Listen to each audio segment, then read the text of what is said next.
Ba, ba, ba, ba. Yeah, I'm here. Why do I have a nerd face? Who did this? I did this, apparently. That's the wrong one. Wait, how do I get rid of the glasses? There we go. Hello, devious dubious. Oh, why was I wearing my nerd glasses then? I must have accidentally pressed the button. Oh, that's silly. I am a dwarf and I'm digging a hole. Digging a hole. Ow! Oh, that's painful. It looks like the can destroyed me. The timing of that can throw, the turning into Cupcake, just looked like the can hit me and I died. Oh, I can't remember the tune.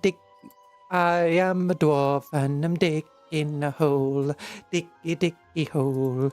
Digging a hole. Do. Ah, it's a great song. But hello, Empress Right Ball. Hello, Clockwork. Hello, Bobby Innkeeper. Hello, Branwick. How you doing? Very excited of Votann times, though. Yeah. And hello, Alexistence. Unhost for means of getting Chaos Dwarves into 40k. Yep. I don't know. Maybe we will get Chaos Votann one day. Considering they're still releasing, or they only just like finished fully releasing for Votann, I think Chaos Votann are going to be a large way off. We've also got the Housemiths of Hushut to finish releasing us. Similar to a Votann, it feels like they got released with not quite a full range. They had a better range than what Votann started with, I believe. But still, with the Housemiths of Hushut.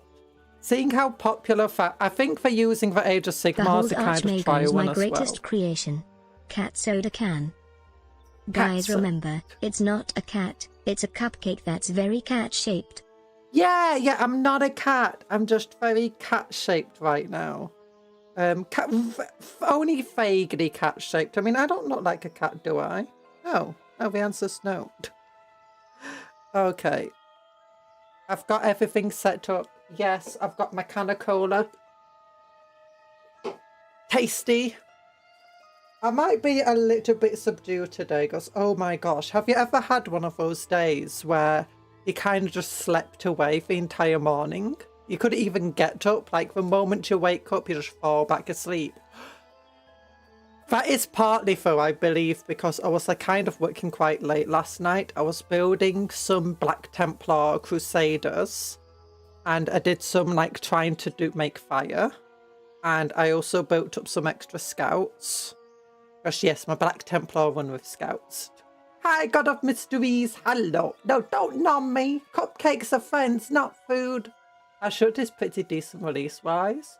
Would say they have much more going on than, say, FEC. Wait, which one's FEC? Not Emperor's Children, because that doesn't have an F inside it. Federation of Economic Collapsist. Flesh Eater Carts. Oh, yeah, Flesh Eater Carts seems a bit weird. Not gonna lie, I slept all day yesterday, probably 12 hours. Ooh, that's like me today. Well, yesterday I was doing all of that because I got so much to build. Because, was it yesterday or the day before? That 3 of the combat patrols finally arrived along with my knight. The new knight, I had a bunch of delayed packages and postages and stuff, and they all arrived at once. So this coming week is gonna be all hand cams. I've got too much to do. I've got the new Votann for the Combat Patrol magazine. I got the Votann we ordered ages ago and I was just waiting for the Votann magazine. I've got the big conversions I want to do and kit bashes for my orcs, making the looted battle wagon, looted truck and looted sentinels. I I've got the Black Templars Combat Patrol, the Imperial Fist Combat Patrol, the last bits of the Indomitus box, the last bits of the Salamander Combat Patrol, the Raven Guard Combat Patrol.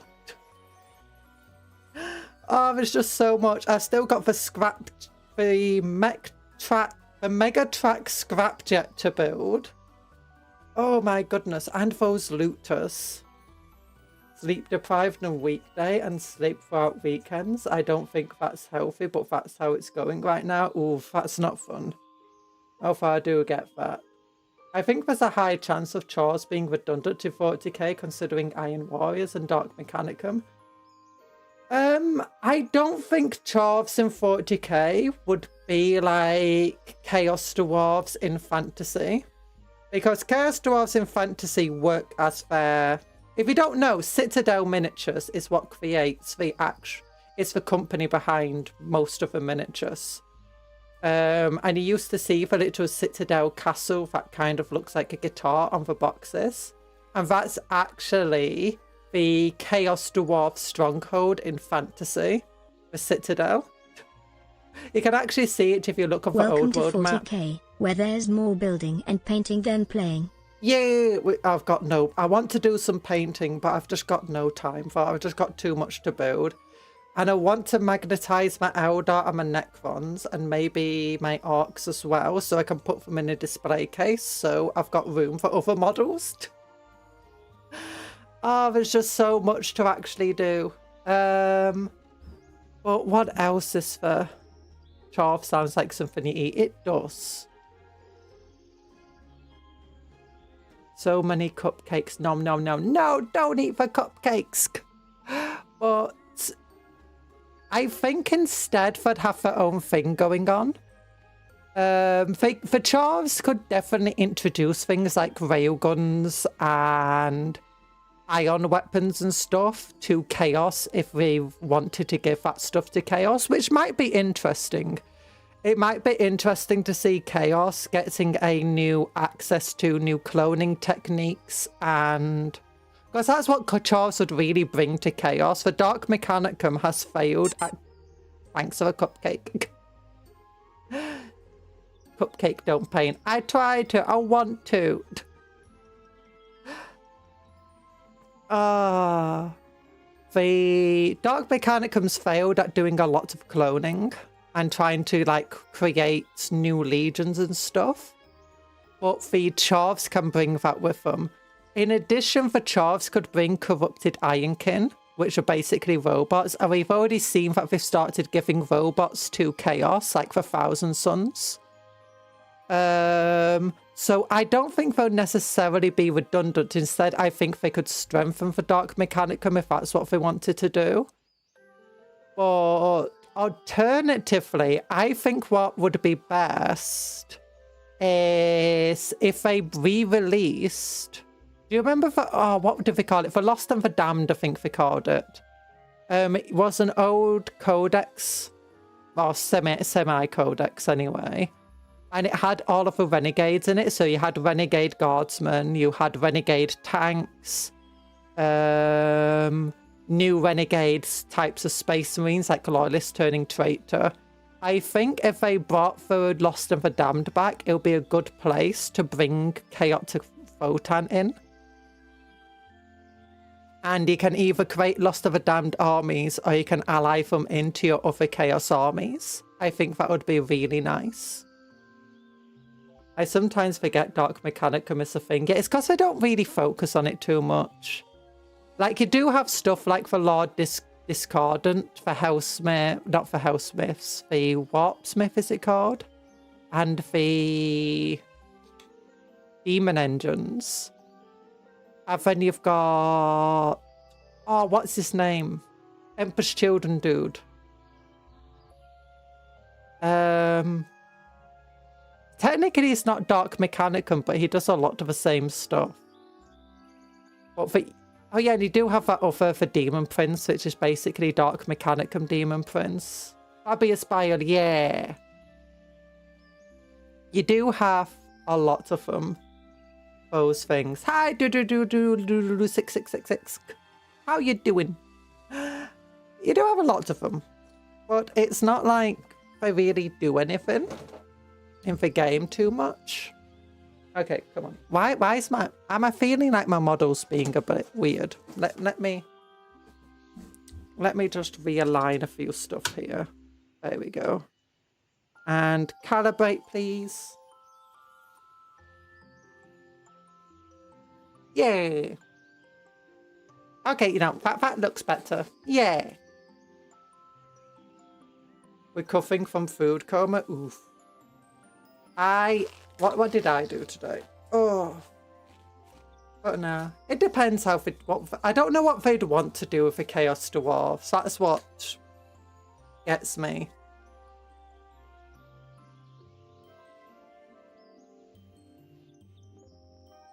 And they could definitely use, I guess if they wanted to redo the Space Marine range, or the generic Chaos Space Marine, give them a bit of their own, what's it called? Primaris upgrade. Which I don't know if I want to do that, because Nemesis, you got the Nemesis claws and stuff like that still. And they're just releasing new Raptors for them soon.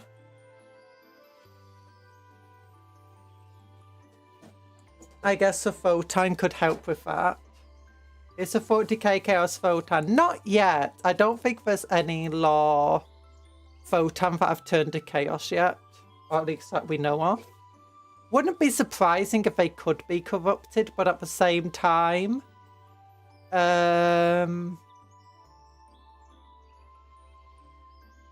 it does seem like they're more resistant to that sort of stuff.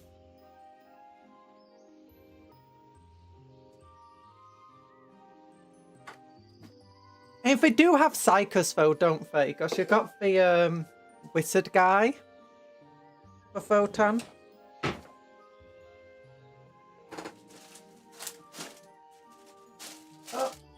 Got my Combat Patrol magazines. Oh, and that's what I forgot to do. Give me a moment. Give me a moment. Get that light on. Oh, what the heck's this? Oh yeah, that's the other horrible gloves. Get the Votann boxes. That's the Skitavi.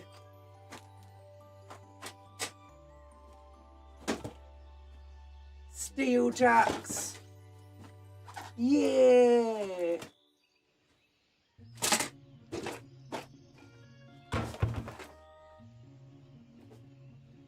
There we go. I've got all the Votann stuff now. Onto the Handcam page. Whee! Ark! Hello, Night Parade. I like the Dark Mech to be an army where you would be able to take Iron Warriors, Chaos Votes and Demon Engines, like a Chaos version of the Tau Covenant. That could be cool. I imagine they'll either, if they do introduce Chaos Votann, maybe it'll just be like a single unit you can ally in. And maybe a unique Demon Engine. But look here, I've got the this is stuff I got ages ago. I need to get another one of these, and I want to get some Jaegers. Yeah. And I got 2 units of Steeljacks. Oh, yeah. I got a Capri Sun. Am I the only one that calls these Capri Suns? I don't know if Capri Sun is something that you see in other countries. Or if it's a UK thing. Made in the UK, Citadel Miniatures. Yes, Citadel Miniatures. They used to have like this cool little guitar-shaped citadel on the box, and that was the Chaos Dwarves in Old World. That's where like they worked out of. But we got Combat Patrol magazines. We've got pink. This one comes with pink horror and pallid witch flesh.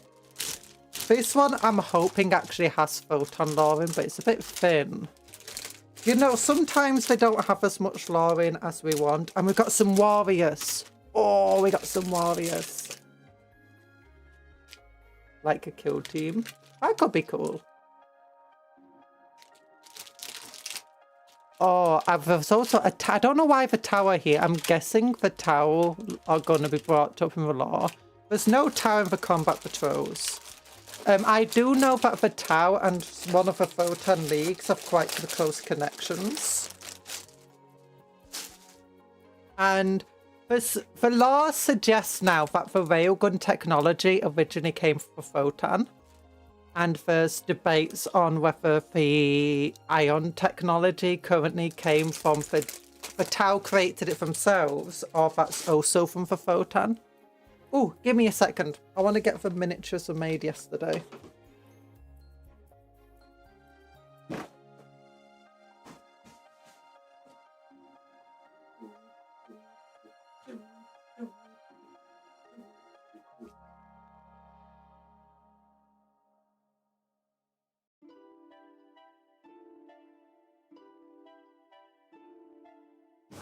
Okay, hi, I'm a banana now. No, for Chaos Votann, they could introduce a faction where the cloning machines are broken, make them different from other kin in some way. Ooh, that could be cool. Ah, yes, so that dwarf of Votann. Hi, Finsfacador. But yeah, I tried. Well, first things first, I wanted to make these two guys look a bit more Black Templar-y. And I tried making tabards, and the tabards kind of looked terrible, so I just covered them in purity seals to try and hide my shame. This one isn't as bad, but it's still not great. I'm struggling trying to figure out. I was never good at getting fabric to work. At one point, I was good. I managed to make capes and stuff relatively well. Went back when I was playing regularly as a kid. But that's also when I was trying to take up sculpting and see if I could, like, be a professional at it. I then decided to focus on physics. But I can't remember how I managed to get the green stuff to actually flow like a fabric does. Every time I tried changing it, it's, you know, bending it. It instead just acts kind of weird, too stiff. Parts of it bend while others don't. I'm trying to get it to, like, hold parts of it in place. It ends up just sticking to the things I'm using, and it's like, ugh. I did try remembering how to make fire though, and I used the spare green stuff I had to try and, like, create a trail of fire along the ground. I don't think I did too badly here.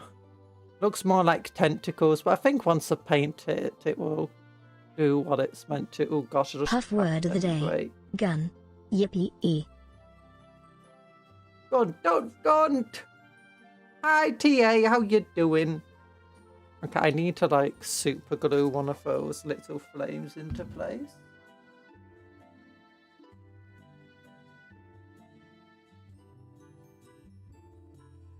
I'm still relearning how to green stuff. I've heard that there's this other modelling project. I keep forgetting what it's called. That's really good. I know, yeah. While I was doing that, I have a habit of creating scouts, and what I do is I swap out some of the scouts from the scout kill team for the neophytes from the Crusader squads, and then I mix and match them so the scouts have some more Black Templar themed bodies. But we've got the Combat Patrol magazines. And hello, French Prof. This is a thick thing, but pallid rich flesh. This actually feels different from the pallid rich flesh I have. Let's give it a good shake. Oh no, it's the same. It's just that it was separated. I think pink horror looks like it'll be a good colour for me because I don't have a good pink colour.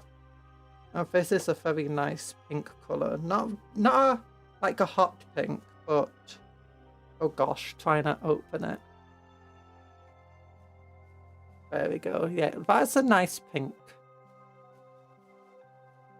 Could be used for a lot of stuff, from helping doing some flesh shades to blood to other things. Oh, that's why it's fake. It's got Ooh, it's got the Whistled Scar part, default enhancement. Oh, it's got the art key enhancements and stuff here. Okay, that's... I'm going to have to turn this light off. There you go. If I never turn this light on. Okay, no, it's a bit too... It's too reflective. Okay, I just have to deal with weird light.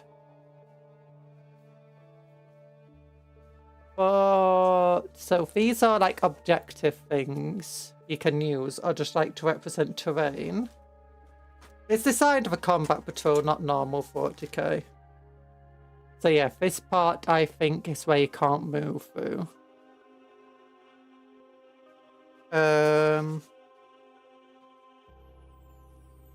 Same with this. It's pretty fun. Pretty nice stuff. Then you've got, yeah, that's your army rule for your arcs. And this is like your enhancements you can get.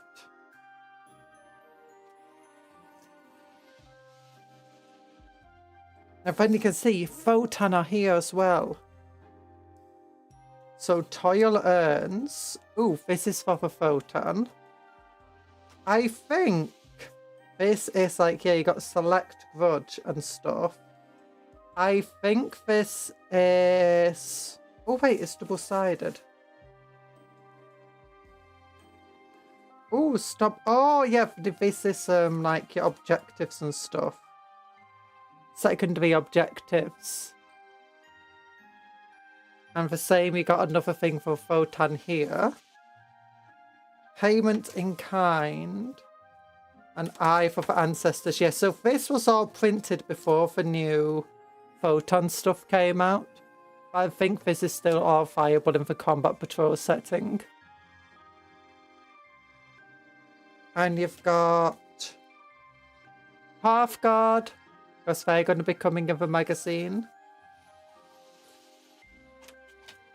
Boom Dacus Naswagon. We've not got that through the magazine yet.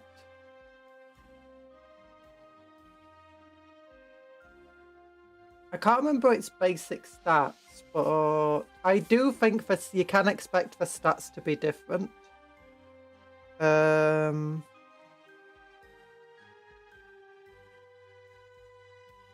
Yeah, like these guys, they don't have an ability, which I think they do in normal games. But yeah, stats for Combat Patrol are often a little bit different from the normal game. And then we've got the Siphonian Berserkers, which I'm not a big fan of, but they are toughness 5 in combat. Aren't they like toughness 6 now or something stupid? 2 wounds each, and do they have, yeah, feel no pain 5+. That is what makes them kind of tough and tanky, because you get a 5. You get feel no pain against everything, including mortal wounds, and you roll it per point of damage.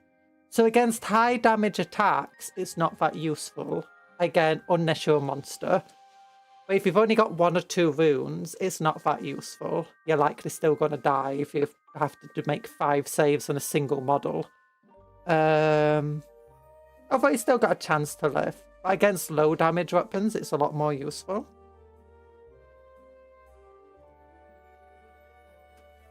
Hello, Dr. Smilex. We're doing well today. Well, I am. I'm not doing that well, to be honest. I'm still a bit... My health is still all over the place. My ear infection feels like it's coming back. They're going to have to like make an appointment with the doctors. Got the Halfkin Warriors, which are pretty nice. Toughness 5. I thought they were toughness 4, not toughness 5. My goodness, they're tough. Is that the same for normal Votann, or is this like only in the Combat Patrol data sheet? I know they have a relatively low movement. Feel no pain 6+ on them because of the medic thing. Oh my gosh, that's cool. Then you got the call. I like the calls. I prefer the calls over the champions. Thanks for the head pats. I've only got for pioneers. I like the pioneers. I think they're super cool models. Some people don't like them if they prefer the trikes of the squats from Necromunda. But I really love them. Okay, then Combat Patrol magazine. Get the light now. Now we can have the light because it's darker. So this is an orc big mech in mega armor.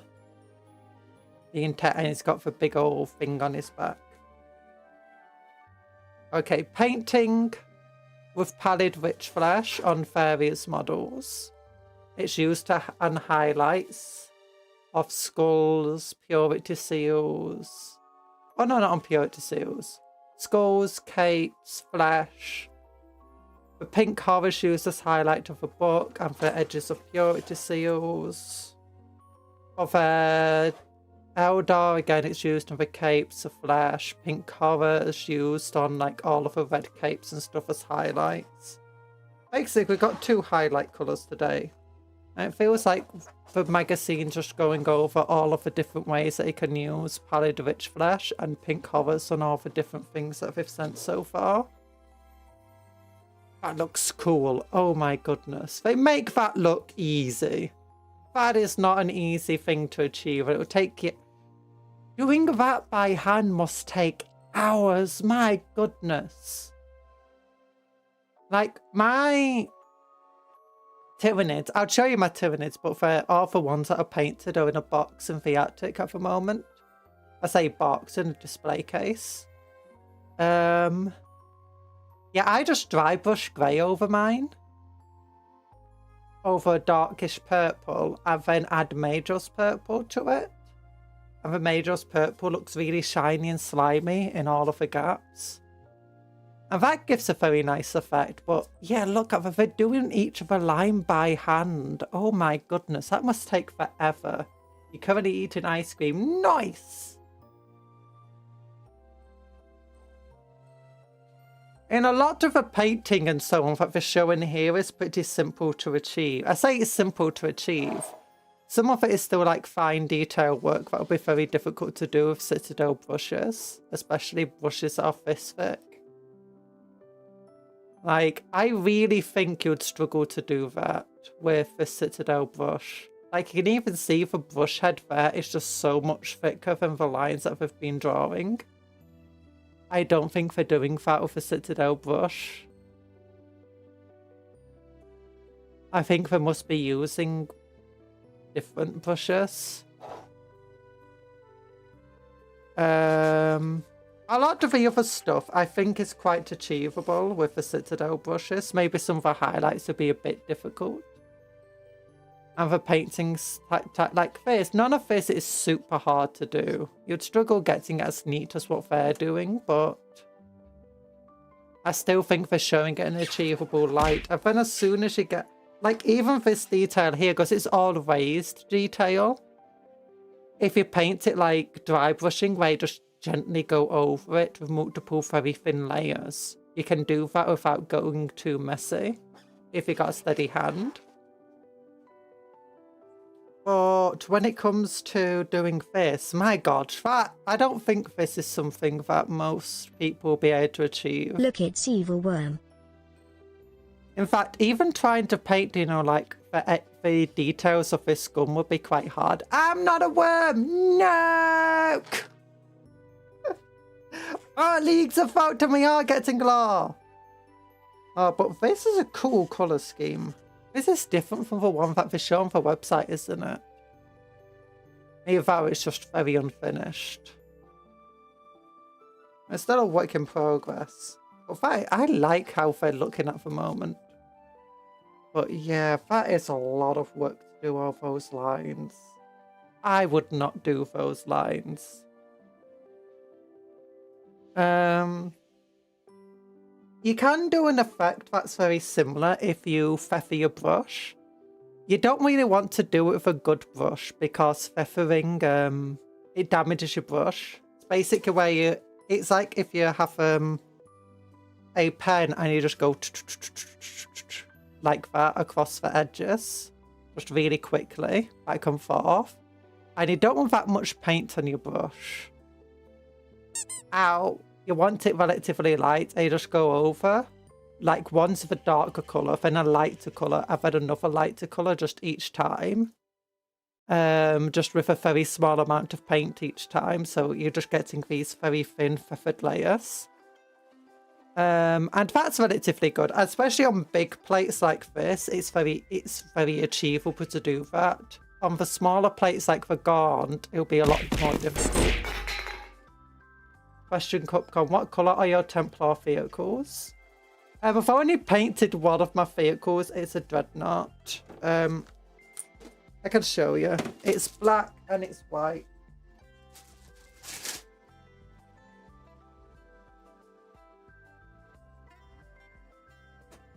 Actually, it's mostly black and blue, looking at it. This is one of my first models I painted, so it's not the best. When I came back, and you can see I did not stick the base very well. Let's turn the lights on so you can see better. Sorry about the flashbang there. There you go. This is the mod. This is my Templar vehicle. It's all damaged and scratched up. And this bit comes off. Oh. You can see inside.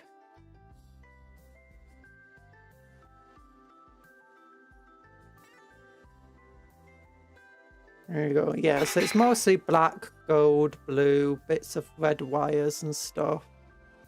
Lots of metallic scratches on it and dirt.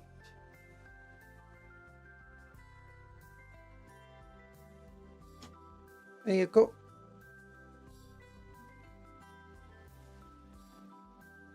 I like the different sounds the Yeet makes. It's cool. Yeah, I added loads of new sounds to it. But here we go. Leagues of Votann, the Seekers and Delvers. To be upfront, I don't know a lot about the lore of the Votann. I have been trying to read up on them, mostly just so I can figure out, thank you, figure out the, what I want to do with my own clan. It's Torpo's successful mining company. Because you know it must be successful if it's got successful in the name. Okay, so you got the line of an army of the Leagues of Votann stands unwavering under fire. It's pretty cool. I like this art.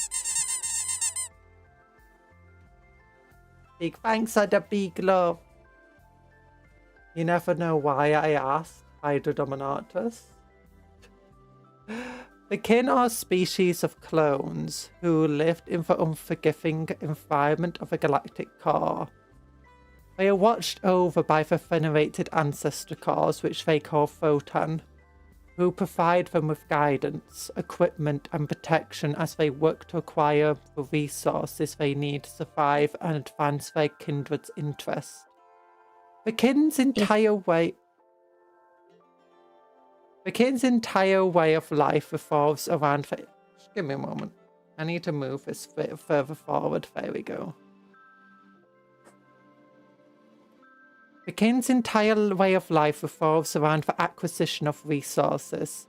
Their methods are varied, but the oldest and most developed of their industries is mining, a craft for which they have developed an array of sophisticated and often destructive technologies.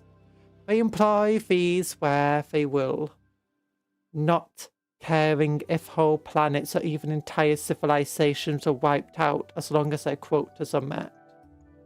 They take no inherent joy in destruction, but firmly believe that whoever strives the hardest in pursuit of something deserves to acquire it, while those who fail to struggle as hard forfeit any rights to the prize.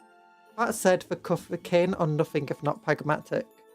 They can work and fight alongside almost anyone when it suits their interests. but any potential partner must remember that they will always consider their own needs first, and if circumstances change, they may turn swiftly from a stalwart ally into an implacable enemy. Yeah! I can't pet the car. Yeah, the cat doesn't, the head pats doesn't work on the cat model because of all the issues I had. Unfortunately, a Hecatan land fortress carries forward a unit of stalwart kin soldiers. A pretty cool model. I'm not a big fan of the model though. Forces of the kin surge forward to repel an orcish vanguard. You can tell this was printed and made before the new Votann came out. No new Votann I hear, just warriors, more warriors. For Iron Master. I really like that thing for Sagittar, I think it's called. 2 land fortresses. I think that's the champion.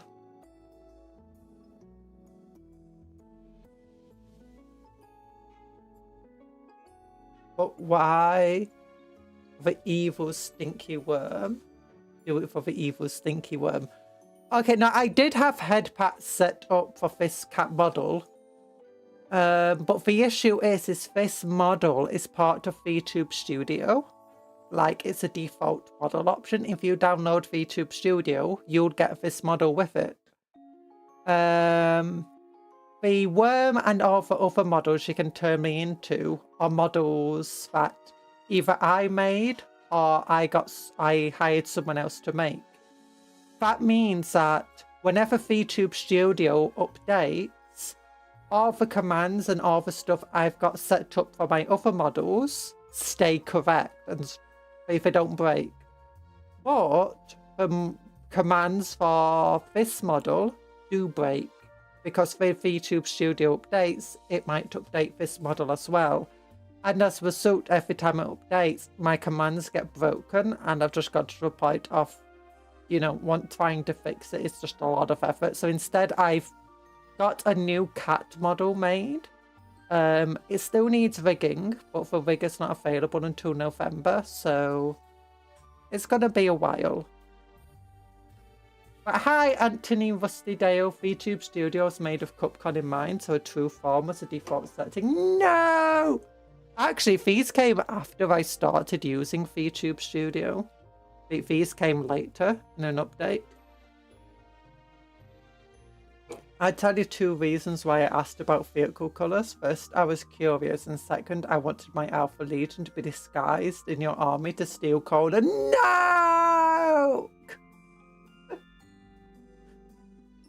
Well, too bad my army has a special passphrase that you'll never guess.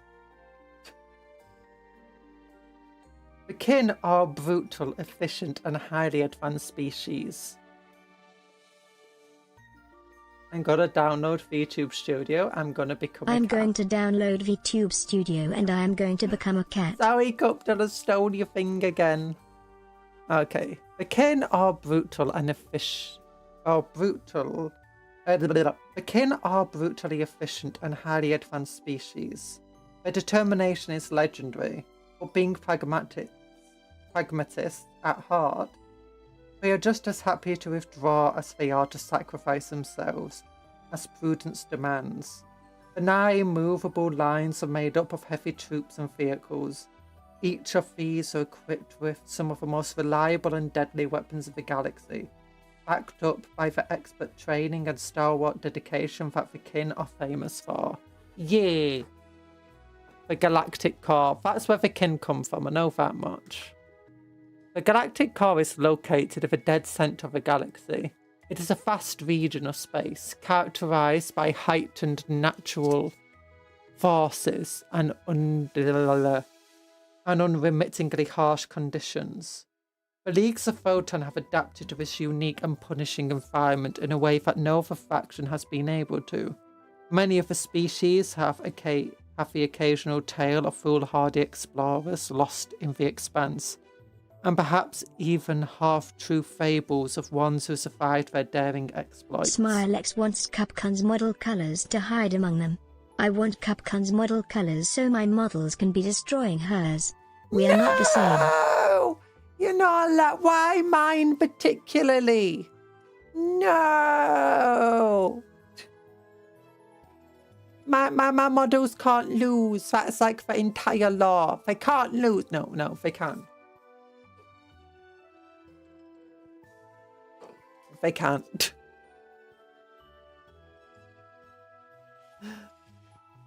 Oh, gosh.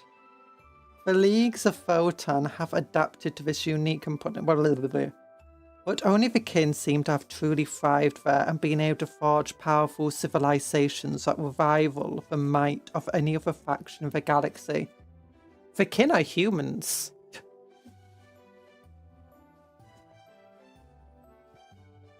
They have the same ancestors that the Imperium have. Chronicles of the kin.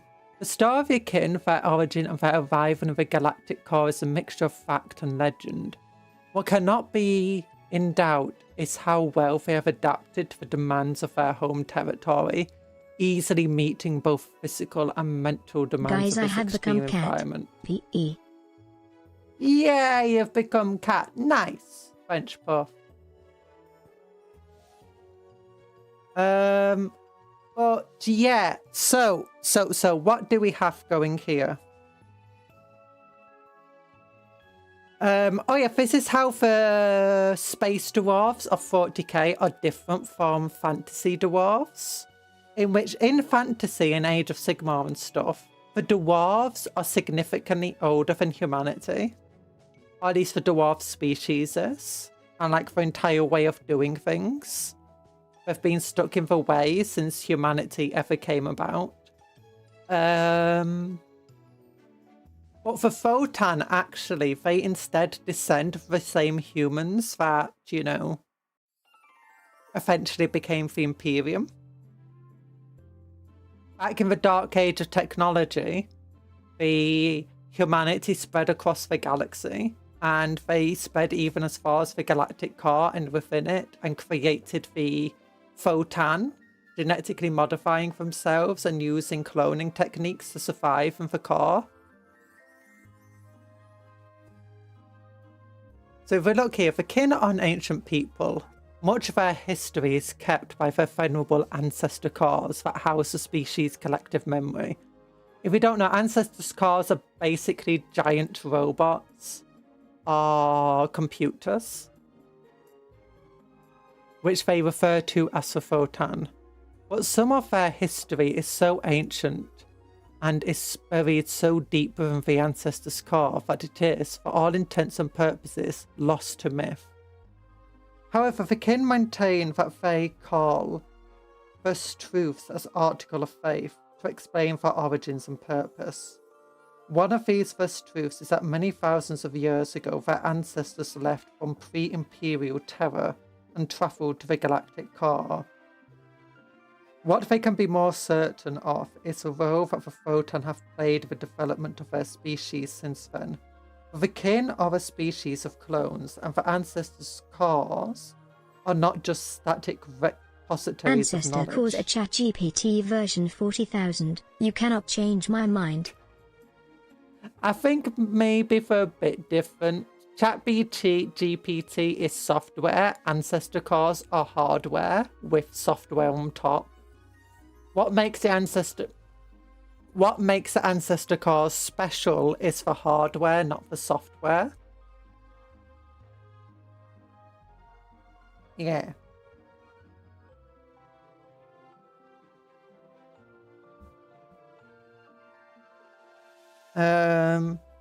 They have shaped and guided the progression of the kin, providing them with the equipment that they need, and even changing their physiology, generation upon generation, to better suit the harsh and unforgiving environment of the galactic core. Oh yeah, Starfarers. The earliest... If we click here again... The earliest of the kin lived aboard great void ships and spent much of their time engaged in highly dangerous mining expeditions. Von Weschhof's lifestyle grew a diligent, pragmatic, and uncompromising culture, well attuned to detail and focused on survival above all else. M31. So their history starts... Why did I start their history? M31 is around the same time as the Horus Heresy. So, Ogfire. If you wonder why the kin used Germanic naming, it's because like the dwarves themselves are fantasy, they're heavily inspired by the Vikings, and which are a group of North Germanic tribes. As a result, they share a same root language and root mythos as, well, Germany today. It seems that the kin are much more inspired by the Germanic language, even more than the dwarves of fantasy. Because if you don't know either, the dwarves of fantasy are mostly inspired by Tolkien's dwarves, which were both a mixture inspired by, like, everything he wrote was heavily inspired by Norse mythology, with the Vikings. But it was also, the dwarves especially were heavily inspired by Hebrew mythology and Christian mythology. So just generally the Abrahamic religions. In fact, I think you can even see some of the Islamic stuff there as well. And as a result, you can see a lot of their same stuff and the same naming and clan structure within the 40k dwarves as you do in Lord of the Rings. Except I think for fantasy, not 40k, Warhammer dwarves, Warhammer fantasy dwarves. Although Warhammer fantasy leans more into the Norse culture aspects and origins, and these guys, as far as I can tell, seem heavily inspired by Germanic language. Tolkien's dwarf language is actually constructed around Semitic roots. Semitic roots. Yeah! You can see where a lot of the inspirations come from. As far as I can tell with a lot of the naming though, they definitely seem heavily focused within 40k on the Germanic traits. They also seem a lot more inspired by our modern ideas of space technology. If you look at a lot of the tech and equipment they have, it's very similar to, the space tech we have today. Are very similar inspirations, especially like concepts that we come up with. Like a lot of it reminds me of colony vessels and stuff, like proposed colonies that we could make in space, and proposed vehicles to help them. Proposed vehicles, mechanics and stuff. So yeah, it is interesting. Like in Arabic, Kitab is the root for writing, so Kitab is book, Kitab is writer. Oh.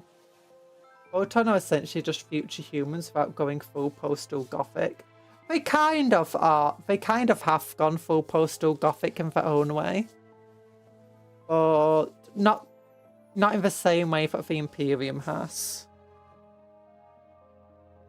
In fact, everything is pretty much inspired by real life in 40k. It's just like, take a real life thing and then times it to 100. In some cases, it's not times to 100. In some cases, it's made a lot more palatable. So, the Imperium is heavily inspired by the Holy Roman Empire and the Catholic Church.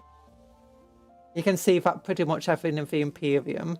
Templars are obviously inspired by the IRL Crusaders, and a lot of their exploits are basically just the same exploits you saw the Crusaders do. Sacking of Constantinople. But the Tau are heavily inspired by modern day military, and well, Japan as well. but they're inspired by mostly like the NATO way, modern military aesthetics and way that they fight. So it's a highly mobile force. And originally the Tau were meant to actually be a fully good faction. And they were meant to have basically modern ideas of, you know, right and wrong. And it's like, what if we put modern humanity with advanced tech and put them in the 40k setting? That was what the Tau were. And then just make them slightly alien somehow. The Eldar are obviously inspired by elves, and if you don't know, the elves themselves, dark elves and high elves, are inspired by the Lucifer and the Dulculthor from Norse mythology, which is, well, if you watched the MCU for Marvel, the second film for the Dark World, where they get attacked by dark elves. Yeah, it's the same sort of thing. You can, and as was so for Eldar and stuff, are just heavily inspired by that same sort of Tolkien elves plus Norse elves. They might be following the old resource collection exploring manuals a bit too closely and have made it too into gospel. Yeah. Most of the entire thing of how they revere for Votann. Like, their ideas of trying to fix the Votann are very similar to how the tech priests go about trying to fix stuff, doing it very ritualistically. I'm surprised there's no mention here of the Tyranids wiping out the whole clans of Votann to link with the squats. Where's my common Jormungand W? Maybe we'll get that soon. It's just introducing us to a Votann. So anyway, here we go. Orc fight. So I got a bit of a tangent then, just randomly sharing about how Warhammer came up with its lore. Now then you got the orcs, by the way. The orcs, now we often say that is inspired by British yobbos. But if you look at the oldest orcs, you see two weird themes to them. One is a certain regime that was around in the 1940s. In Germany, particularly. And the second is Mongolians. But if we want to know, they were inspired by the skinheads of the era when the orcs first came about. And the skinheads of the era often were, I can't really say the word on YouTube, but, you know, stuff that referred to this 1940s regime. Some of them didn't necessarily believe in the ideology. It was just, they just wore it to be edgy. But that's what the original orcs are inspired by. And since then, they've tried mitigating more of that sort of aspect of the orcs. You still see a little bit of it in, like, the Storm Boys and their design. And you see they're also inspired by the Mongolians because they had, like, the same sort of fashion in a lot of the orcs. And you even had orcs referred to as Khans. And if you look into fantasy, you can still see the Goblin Khan and so on, which is like the hobgoblin who controls a vast empire in Warhammer Fantasy. And he has wolf riders and stuff. No, it wasn't too explicitly football hooligans. Nowadays, they've more leaned into the hooligan aspect of it. But back then, it was the skinheads and the biker gangs of the era who just so happened to have a crossover with football hooligans. If you look at a lot of the old orc models, you can see the aesthetics. And look at the old Gaskell Thacker model and the banner. On the orc's arm, there's a particular symbol on the orc's arm. On the banner.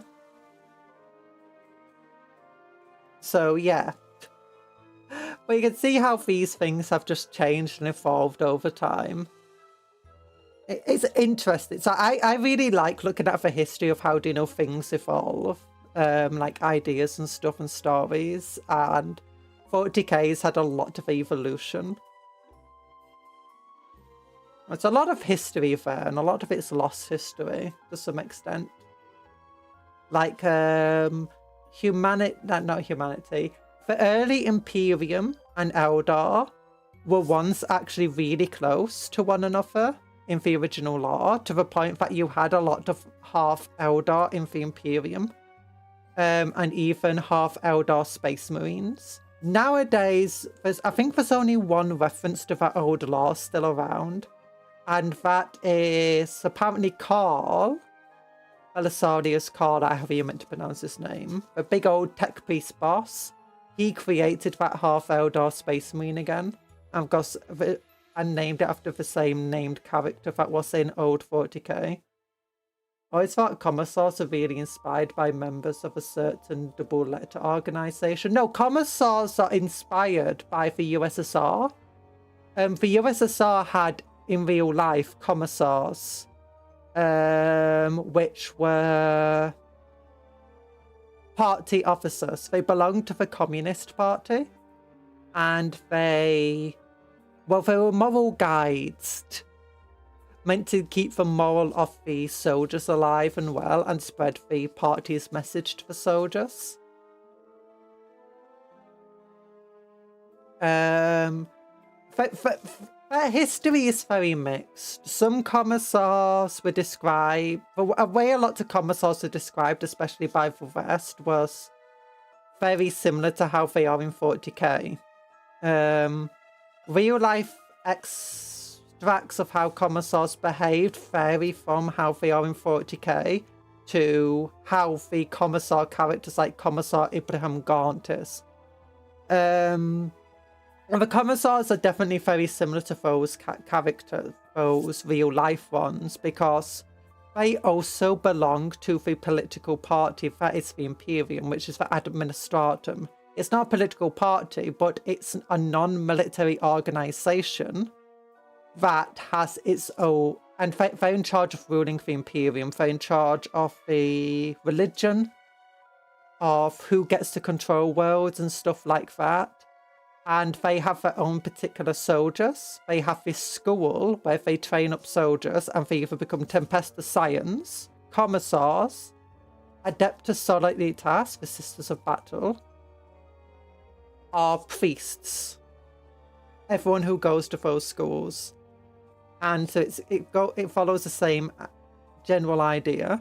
I think there's definitely also some inspiration from the certain double-lettered organization, but the name, the role that they play, and a lot of how they behave in the 40k lore and stuff is inspired by the USSR guys. In fact, they even have commie in their name. Fingies. It was Mount Kadar that created. Oh, Mount Kadar created him. Yeah, not Carl. Sorry, I get confused because they both do stupid stuff.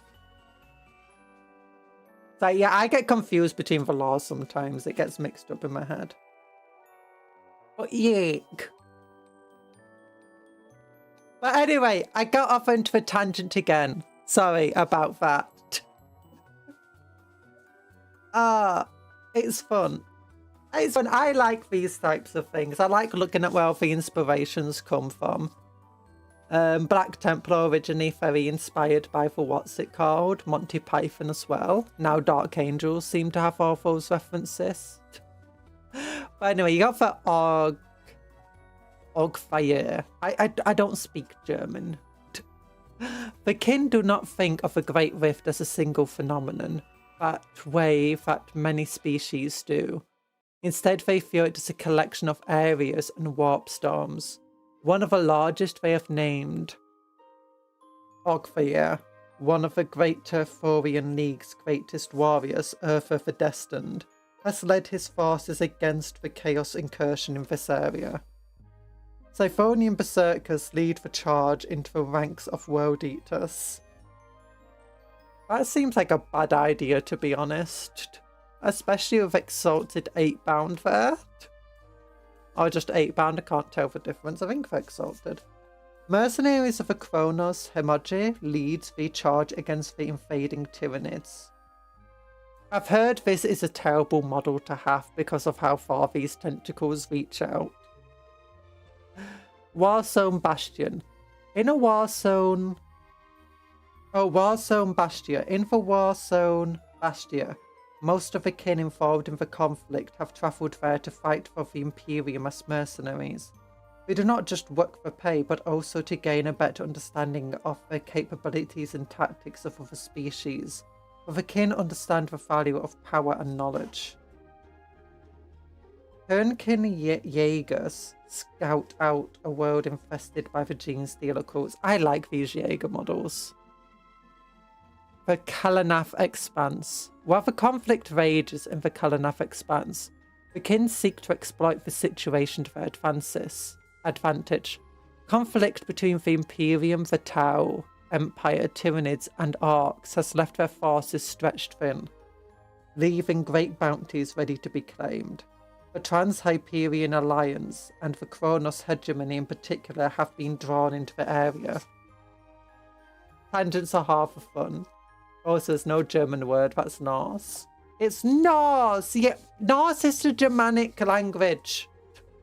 It's got Germanic roots. Or not.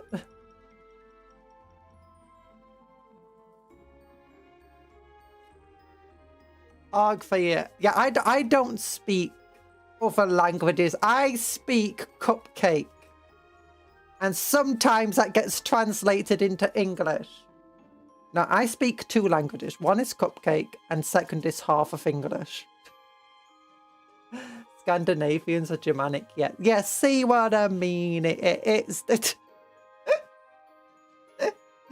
I'm sorry. Look. I'm the streamer. I can't be wrong. I'm joking. I'm always wrong. It's nice to be corrected. For fires of conflict. The fires of conflict in a narrative campaign that allow you to link several battles, the narrative story, the rules determine overall victor. Read on to learn how to customize and play this campaign. Ooh. A narrative campaign is a way of linking more than one battle together and telling a larger story. The action still focuses on your combat patrol forces, but includes more than one of their adventures and spreads the story over several battles. And an opponent can both play through a narrative campaign together, taking the parts of different sides and exploring a developing conflict in your own area of the galaxy. Fires of Conflicts provides a framework for this, which you can also develop further once you become more confident with running a narrative campaign. In time, you can start telling your own stories of an unending war in the far future. Yeah! Gene Stealer Cult, Imperium, Astra Militarum, World Eater, Votann, Arcs, Generic Chaos, Eldar, Space Marine, Tyranids. Yeah!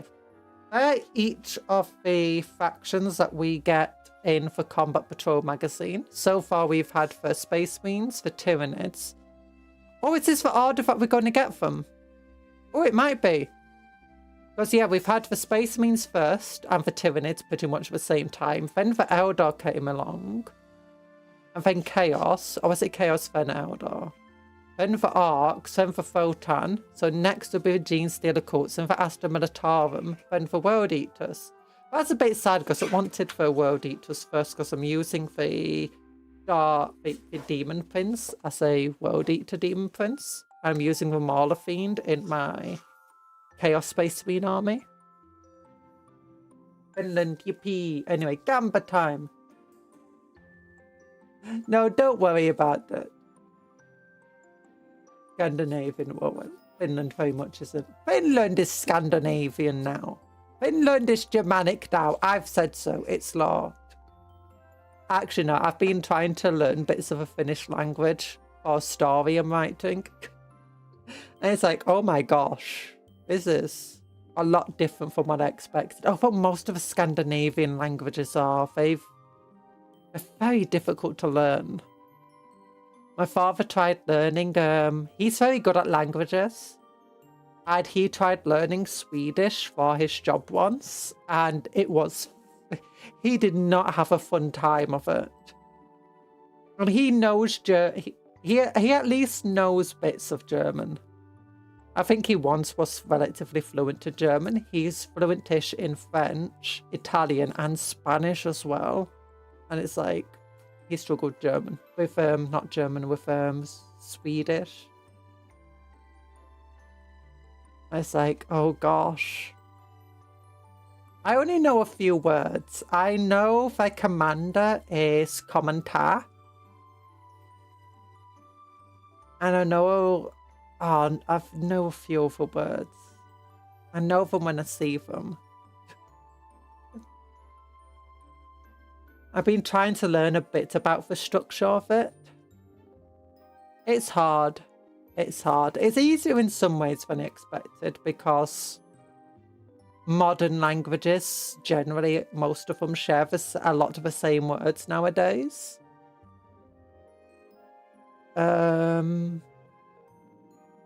Swedish is more about specific melody than actual words.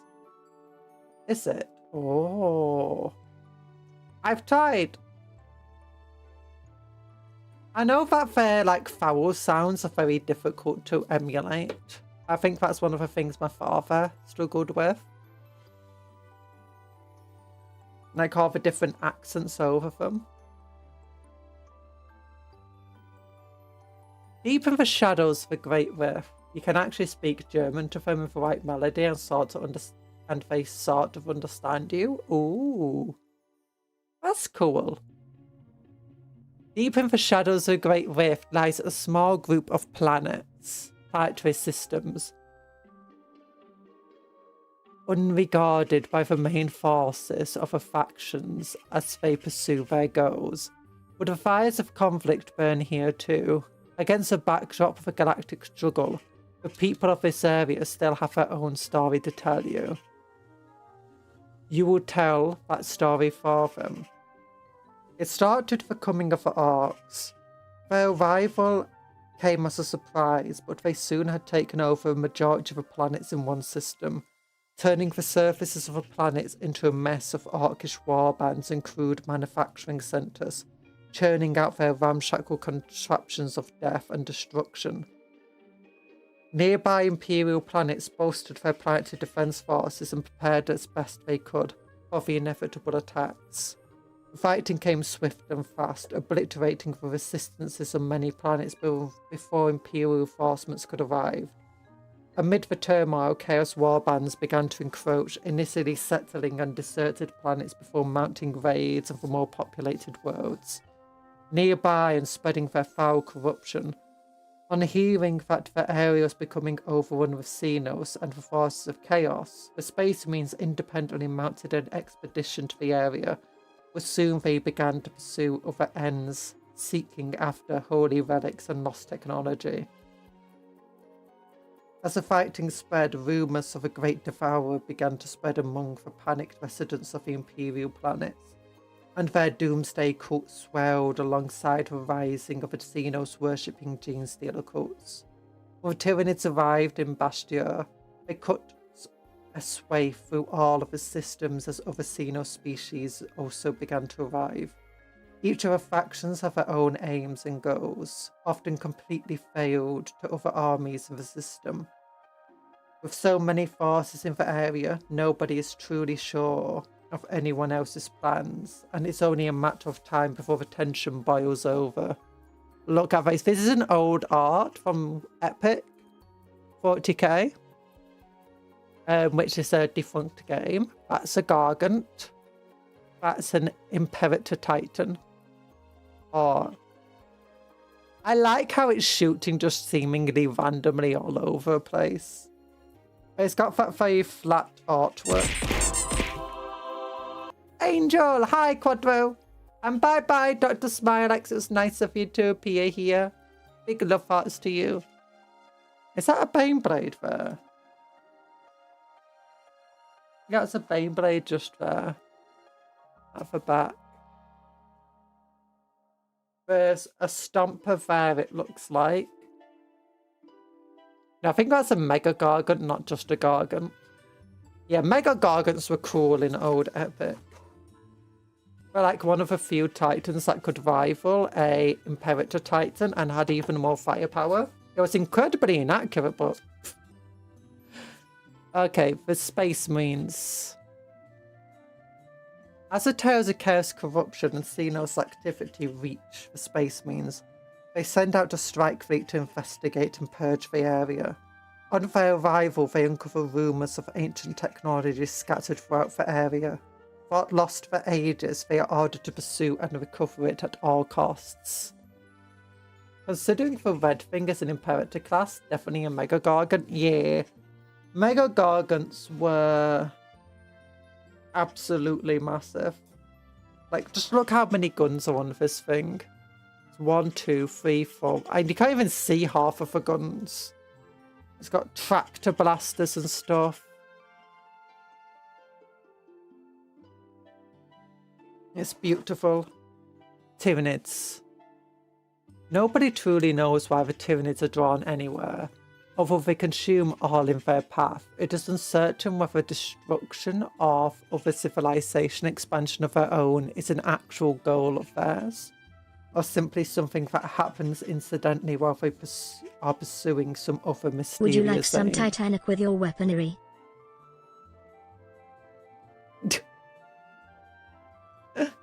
Oh gosh. Yeah, we would like some Titanic. You know, we don't need Titanic, we just need more weapons.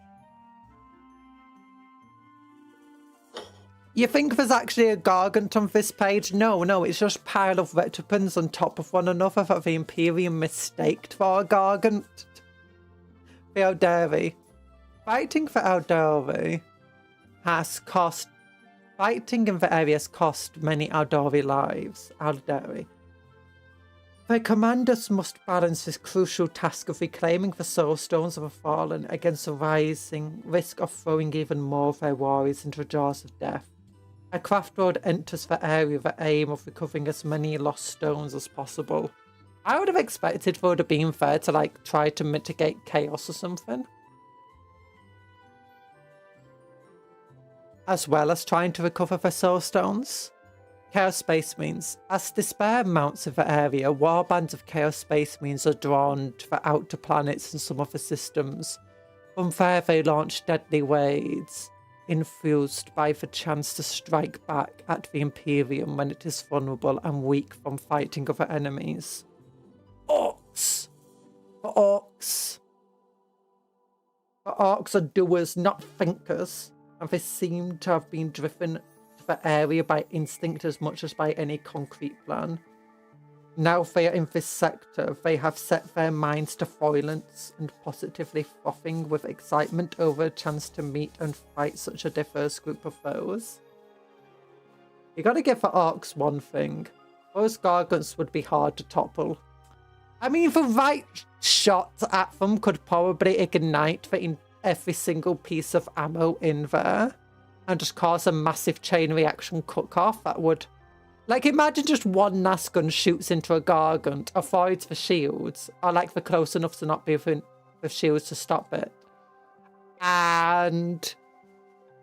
it just hits one explosive barrel or just one ammo canister. And when that explodes, which causes other things to explode, it just ripples the entire Gargant.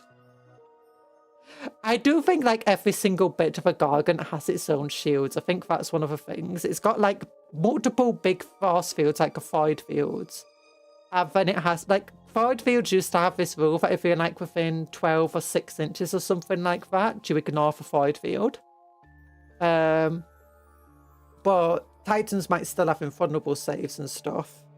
But like, if Gargants are just covered in as many force fields as they are guns, and like we'll have different sized ones. But if like, if a bunch of those force fields failed at once and a single last blast just made it through.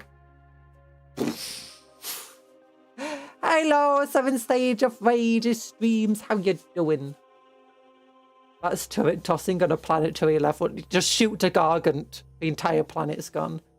It's an effigy to Garg, or possibly Mark, made of Daka, motivated by pure war energies. Wait, no, that's actually what it is. Yeah, Gargants don't necessarily work the way you expect. So when it comes to a lot of Arc tech, you've got this idea that Arc belief just makes things work. That's not true most of the time. If you see an Arc gun that is just an empty box filled with ratcheting screw, well, a box just filled with ratcheting screws, and there's no real workings there, that gun probably never worked. The reason the gun looks like that is because that Arc probably insulted some mech or whatever, got on the bad side of them. So a mech purposely sabotaged the weapon when they were meant to be upgrading it or building it. So the mech just decides they don't like that Arc. Or the mech just got lazy, or his grots got lazy or something like that. Or the grots decided they don't like that Arc. But usually for Arc belief, all it does is hold together for Arc weapons. So like an Arc weapon should shake itself apart before it can do anything proper.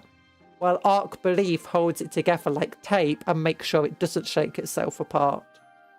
Gargants, on the other hand, the war energies of Arcs flow through them. And as a result, they truly do defy physics. They should collapse under their own weight. They should have ammo cook-offs. Half of their weapons should not work. It's not that they should shake themselves apart. It's that they shouldn't work full stop. They shouldn't be able to move. You got all sorts of issues with Gargants, but because there's so much war energy flowing through them, they actually do work. I just saw this boat in half, but with the power of wag tape. With the power of wad tape, you hold it together. Yeah. First time making roast potatoes, and they were best part of the dinner. Oh, roast potatoes are great. You just finished making Sunday dinner. Yeah, roast potatoes are good. They're not that hard to get right, but they're not that hard to, you know, get wrong either. It's very easy to burn them. But yeah, roast potatoes. I love roast potatoes. I would assume that the belief just fixes small errors in the construction of a weapon and the vehicles, such as missing connections or bolts. Yeah, that's pretty much what they do. It's not that they shouldn't work. It's not that... It's like you got this entire thing of... A lot of the Arc tech is understandable, and there's been multiple instances in stories of humans using Arc tech and it working for them. If you read The Last Chances, there's a few times where I think in the closing book of the original Last Chances omnibus, that one, they're on an Arc world.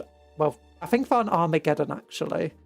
And I think there's a few times they use Arc tech there. I think in Gaunt's Ghost, there's like a time they fight for Arcs and they actually do use an Arc weapon.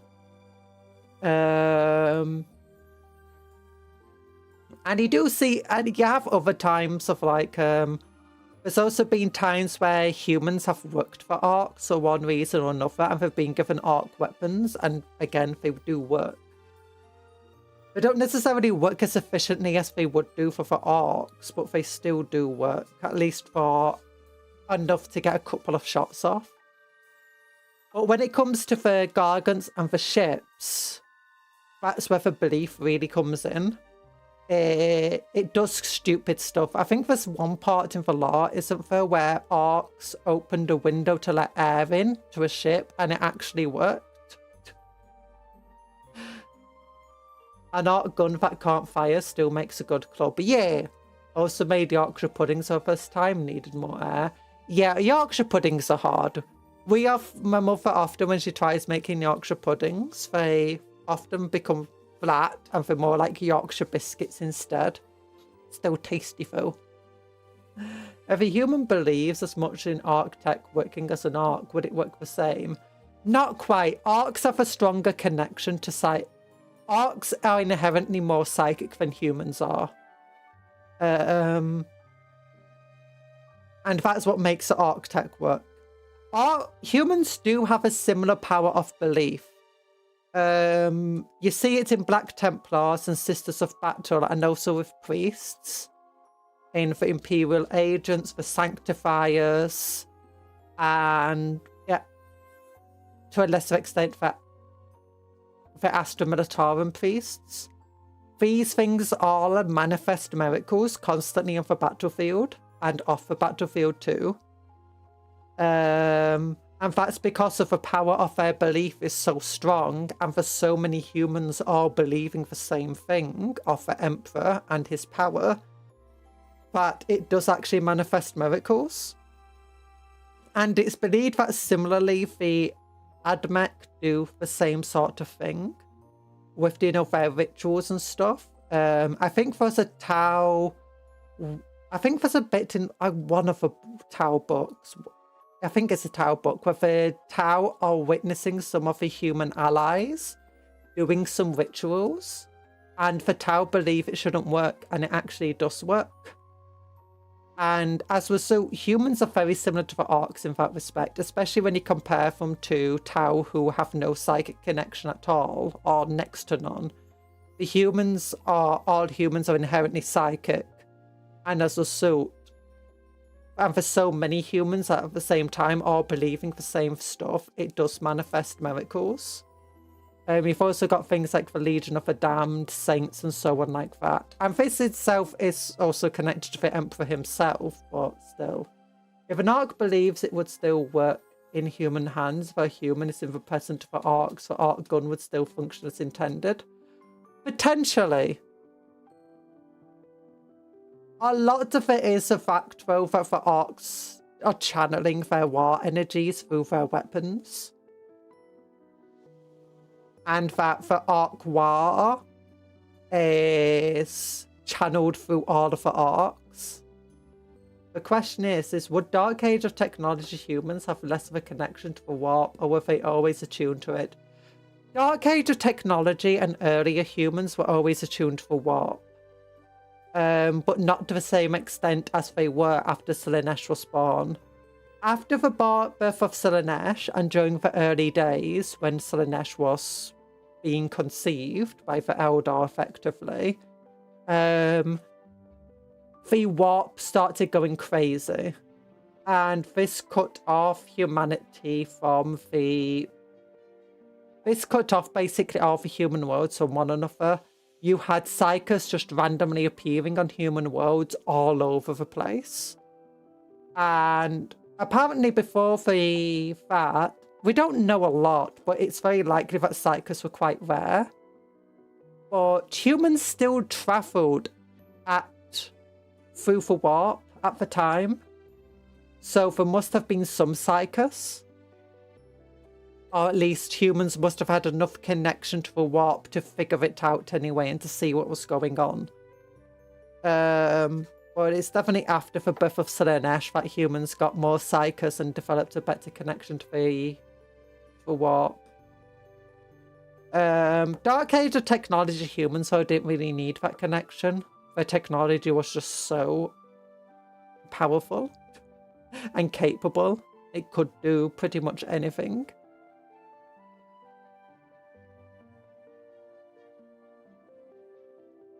Oh gosh.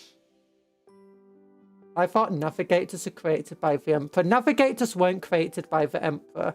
I think is it astropaths who can see the Emperor's light? Or is it not? But navigators weren't created. I don't think they're created by the Emperor. But the entire thing is how the Imperium currently travels across the warp. Is the Emperor on the Golden Throne is acting as a beacon, like a lighthouse beacon, and everyone are doing like the North Star in a way. And navigators as a result look at that, the Emperor's light, and use it as a marking to know where they are and where they need to go. Similar to the North Star, it's how they figure out where they are in the warp. But I don't think the navigators themselves were created by the Emperor. Was psychic awakening during the Dark Age of Technology. It was part of the collapse. Is why it all went to pot. Yeah. Humans, though, before that were connected to the warp and probably had a stronger connection than the Tau did. Navigators, yeah. Warp was probably a lot calmer until Slaanesh was born and kickstarted again. Yeah, it was. The gods were extremely weak before Slaanesh, the Chaos Gods. I say they were extremely weak. They had very little power over humanity at the time, as far as we're aware. But also the gods, by the time of the Emperor, were also extremely weak. But you have to remember, during the Great Crusade, chaos was the least of everyone's worries, pretty much.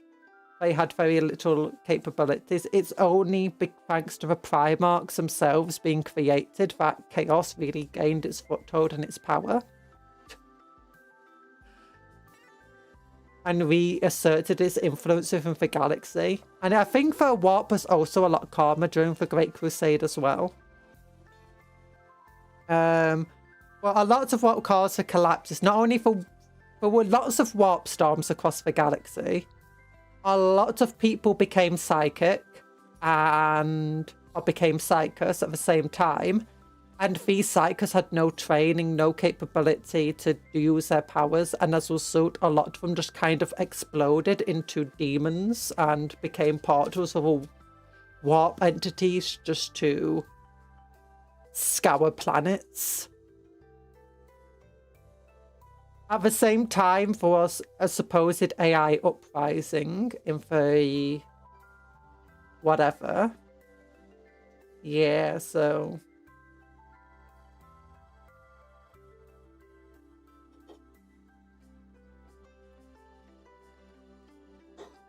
drink. Leagues of Votann. A pioneer fleet of the Leagues of Votann has been drawn to this area to scout it out. For let nothing stand in their way as they chart the routes and planets, searching for resources to mine, partners to trade with, and looking out for dangers that may threaten their kindred. Genestealer cults. An infestation of genestealer cults has been biding its time across the many planetary systems of this area. As the Tyranid High Fleet approaches, they begin to rise up, conducting operations ranging from local skirmishes up to system-wide campaigns of death and destruction. The Astra Militarum. In this area, the local planetary defence forces have been overwhelmed by the threat of the Xenos and have sought support for Astra Militarum. A force has responded to their desperate cries for help and now regularly mobilises to secure supply routes, destroy enemy scouts, and to safeguard the system. Oh.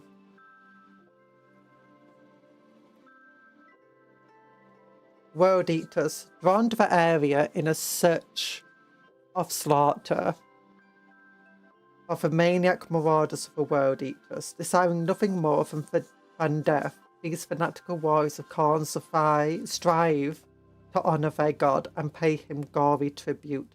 Nothing will stop them except their own deaths. Even at the shedding of their own blood they rejoice. Then there's rules of how to play the campaign. Oh look, real people! Look at them! Oh! Can I get those minis? Those look like cool minis. Winning playing games within the campaigns. Well, this is like the campaign, but it's just focused on combat patrol. Player victory, faction Gotta victory, love the GSC. campaign You're victories. playing with 2,000 points of army. I'm paying with 1,000 on the board, 1,000 off, and 1,000 in potential respawns. Yeah. The Genestealer cults are crazy like that. Oh, I've only got an entire thing to how to track your games here. That's cool. And then, oh look, it's one of the mark things. I think the next 3 combat patrols are all here. Okay. Next magazine. What is this strange human with long hair and different facial configuration? Oh gosh.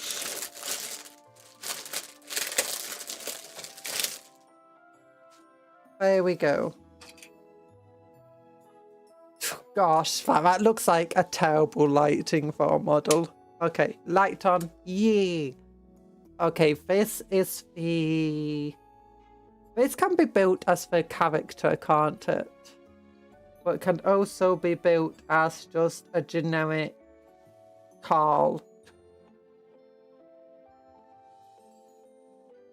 Does he have a helmeted option? I think that might be part of the helmet. Or shoulder pad. Doesn't look like he has a helmet. He has a bolt gun though. Look, he's got a bolt gun.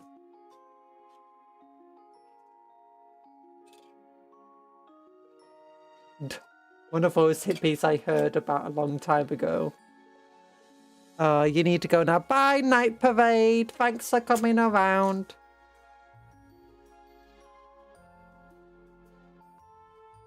Big love hearts to you. And 3 different head options. I'm probably going to convert it with the other model bits I have. And then the same picture as we saw before. Yeah, look, it's Carl Pilkington. Carl. It's Carl. The intern from Phineas and Ferb. And then you got how to build, how to paint. These are instructions we can ignore. Are they telling you to paint for details before painting for...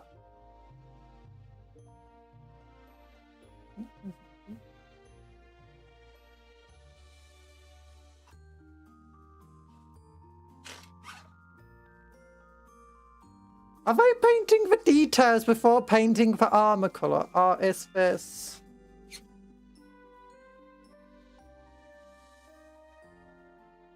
No. Maybe it's a different... Maybe they're not paint... Oh no, this is like a different color scheme. Oh, I've never seen the black and gold color scheme for these guys. That's a cool color scheme. I never knew they had a black and gold color official color scheme. Ooh. Work in progress. It's looking cool, actually. He's not Carl Pilkington. I've never even watched that stuff. It always makes me feel sad. Ooh, Bonds of Honor. Ooh, Squeakhog boys. Brutal Orc warriors charge into battle mounted on barely controlled wild beasts. Wait, these aren't even Squeakhog boys. These are different. These look like feral orcs.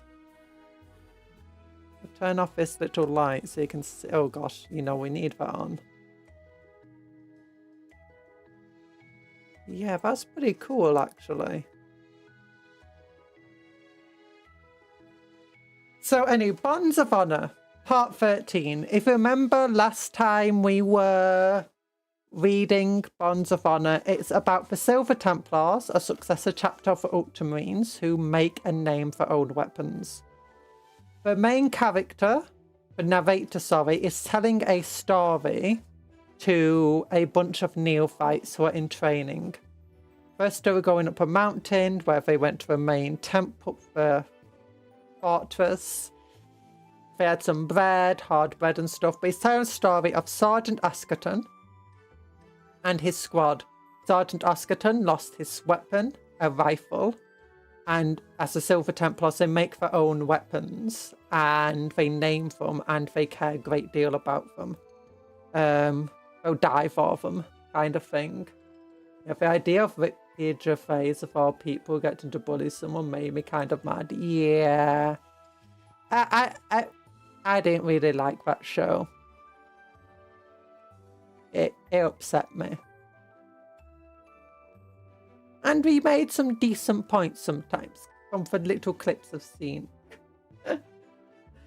But anyway. What were they doing? What were we doing here? Oh yeah, so Sergeant Askerton, when he was going to like fight some Tyranids, his rifle got dropped. Like from the plane, the Thunderhawk, whatever was stopping them off, probably a Storm Raven. He then fought against the Tyranids, He duelled a Tyrannid Warrior Prime with just a knife and won. Then they went into a Tyrannidy tunnel, got chased out of it and were saved by some Infernus Marines. He then got special leave with his squad to search for his weapon. They realised scavengers must have took it, so they found and went after a scavenger vessel with a Thunderhawk.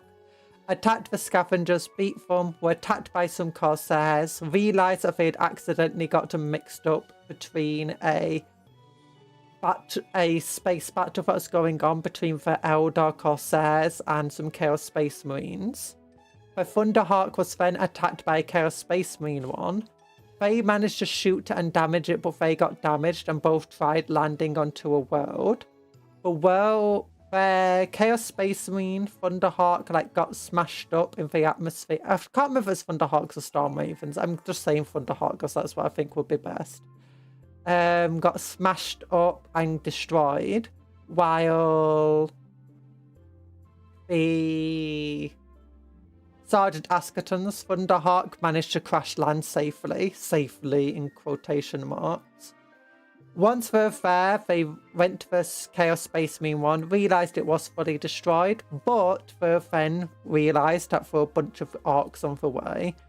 They realised that the orcs had death copters, so they needed to get rid of a death copter, so they found the orc camp, but just as they were about to infiltrate it, they were ambushed by commandos. The commandos attacked them, they beat the commandos, but then the entire orc camp had been awakened and was falling upon them. They were fighting against them when some plasma shots landed from outside, and they're wondering where did these plasma attacks come from. And they killed off a lot of the orcs. So that's where we're up to in this story. Well then, my boys, you've been mighty silent for a while. You're not giving them a chance to speak, you crazy person. And while I want to take it as a compliment to my skills as an orator, there's a part of me that wonders if you're simply sleepwalking, lured into slumber by the smoothness of my voice. Oh my gosh, he really cares a lot about himself, doesn't he? Let us stop here for a moment. Still silent? Do you all still live? Nikandor, move a little just to show you haven't died without me noticing. I'm not convinced. Okay, now that's just funny. So I've got notifications coming in. Just let me make sure it's nothing important.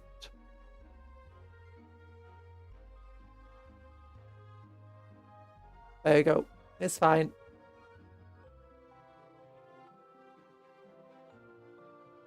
Lowered into sleep by smoothness.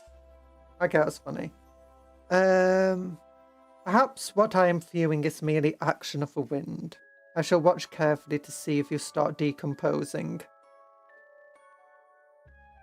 So this guy came into our house, so I walked up to him and gave him 37 judgment tokens and flicked his nose. Cal, that kills people.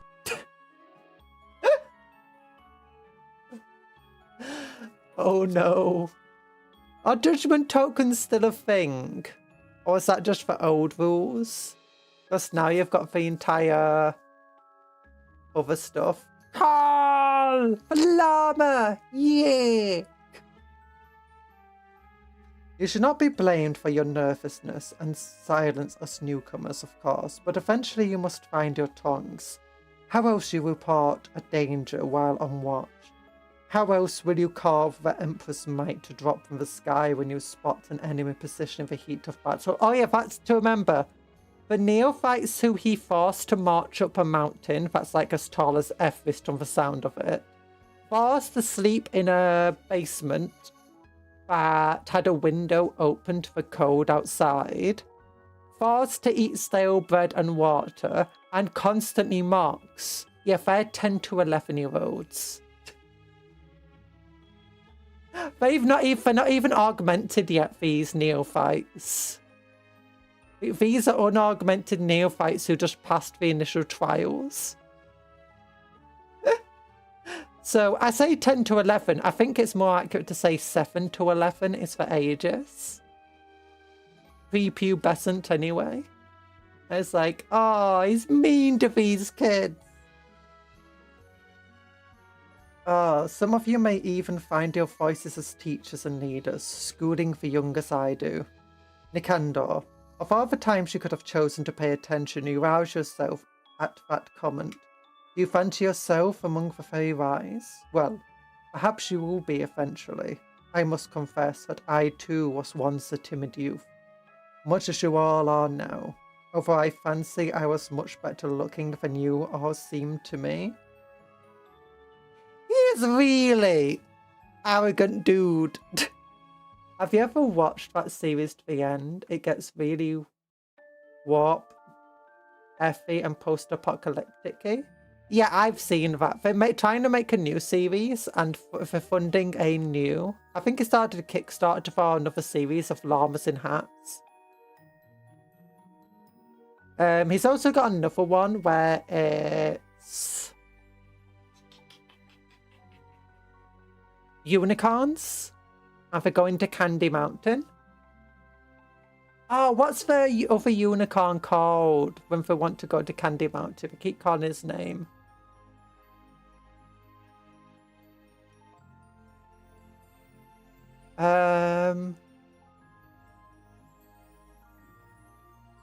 Steven? No. We're going to Candy Mountain. I can't remember. Now, we're speaking of Sergeant Askerton and his squad, weren't we? And as usual, I'd managed to leave them in a spot of trouble. So there they were, having weathered the attack of the orcs with more than a few new scuffs on their armour. Something shot down the... Did I miss a page? Nope. Something shot down the deathcopters that had taken flight. As they fell down, their crude engines spilt fuel. And their fuel ignited, sending a wall of flames over orcs and the space marines. Even inside their power armor, they flinched as the maelstrom washed over them, but they were unharmed by it. Bolt rifles rattling, the Silver Templars made short work of the remaining few who continued to charge astride some strange and fearsome beasts. I think it was Stephen. Might have been. But as I said before, that left the issue of who had shot down the deathcopters. Kevin? No, sorry. Kevin didn't shoot down, but I'm trying to... sorry, just the unicorns' names going through my head. Kevin McAllister didn't shoot down the deathcopters. I'm pretty certain of that. That'd be hilarious if it did, though. 9th was Judgment Tokens. 10th is something akin to the Tau, Kion, and Montcar with objective benefits and yield points expendable. Oh yeah, yield now. That's what we've got.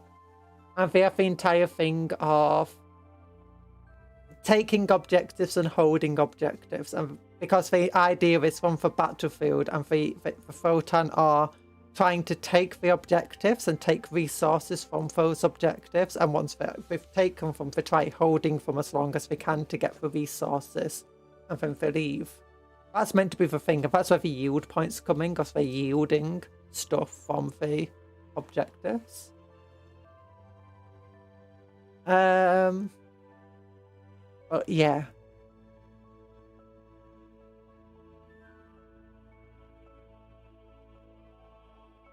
But as I said, but they just talk about the Squighog boys as just fearsome beasts.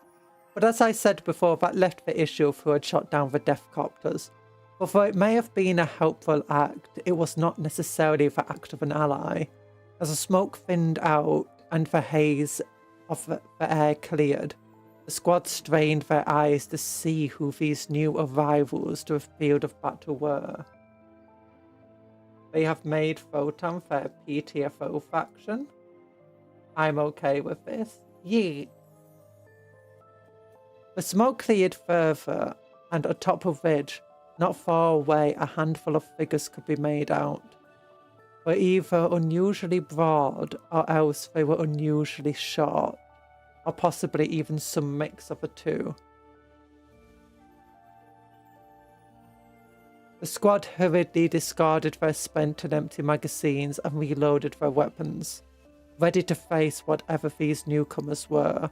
But Sergeant Askerton stepped forward.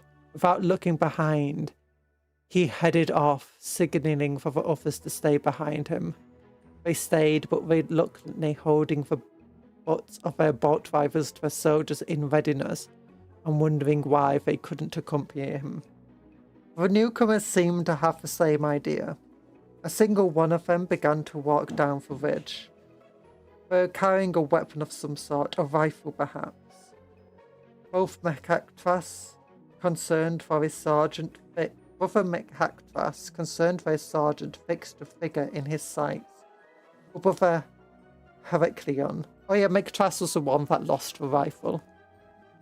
Brother Heracleon knocked the barrel of his rifle down and hissed a warning, and he was right to do so. Negotiations was tricky enough without the parties feeling threatened, and there's nothing like being in the sights of a bolt rifle to occasions just such a feeling. The squad waited in silence, keeping watch for any signs of threats, whether from the newcomers or from the possibility of a stray orc, but there was nothing. The smoke that had begun to clear now thickened again, as some new sources of fuel ignited, cloaking the sergeant and his opposite in a black fog. Moments later, they were hidden entirely. Minutes passed, when without warning the Fox channel cracked into life in each of their helmets. It was Askerton, and coming back he said, "Hold your fire." The armour of the Leagues of Votann. The Leagues of Votann wear thick plate armour that has a lot in common with the armour worn by the Space Marines. It provides excellent protection against all types of battlefield hazard, including weapons like sharp teeth or swords. Some of the kin's armour, such as the exo armour, is so thick that the wearer would be unable to move in it if it were not for the servos that are installed at strategic locations around the suit.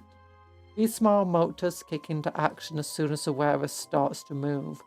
Other armour, such as foid armour, is light enough to be borne directly by the wearer, often surrounding a flexible foid suit that provides atmospheric protection.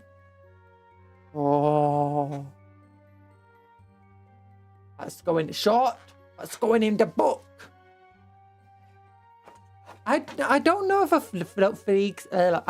Leagues of Votann have much about grudges in 40k. I've not read a lot about them other than that they used to have kind of grudge and vengeance tokens and a similar grudge system. I've not seen much about it in the lore. Leadership is a solemn charge. Sorry, hiccuping. For only through victory can we make good the hopes of our ancestors and our own stories to theirs. Leagues of Votann characters. The kin are a species of clones, but are just as varied and individual as members of any other species. We're each given a name by the Votann, but will also adopt a second name of their own choosing. Those who are held in high esteem may be given a name by their comrades that they can choose as their second name. Oh.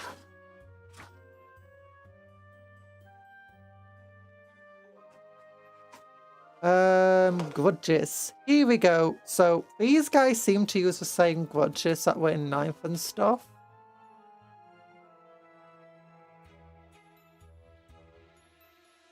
But grudges. The kin are people with long memories and short tempers. It doesn't take much to get on their bad side, but it takes a lot to get back on their good side. Those who have wronged the kin may be unsure exactly what outrage they have committed, but the kin themselves will have no such doubts, and will know exactly when and how they were slighted. Roll on the table below to discover how other factions in the 40k Combat Patrol collection could have caused offence.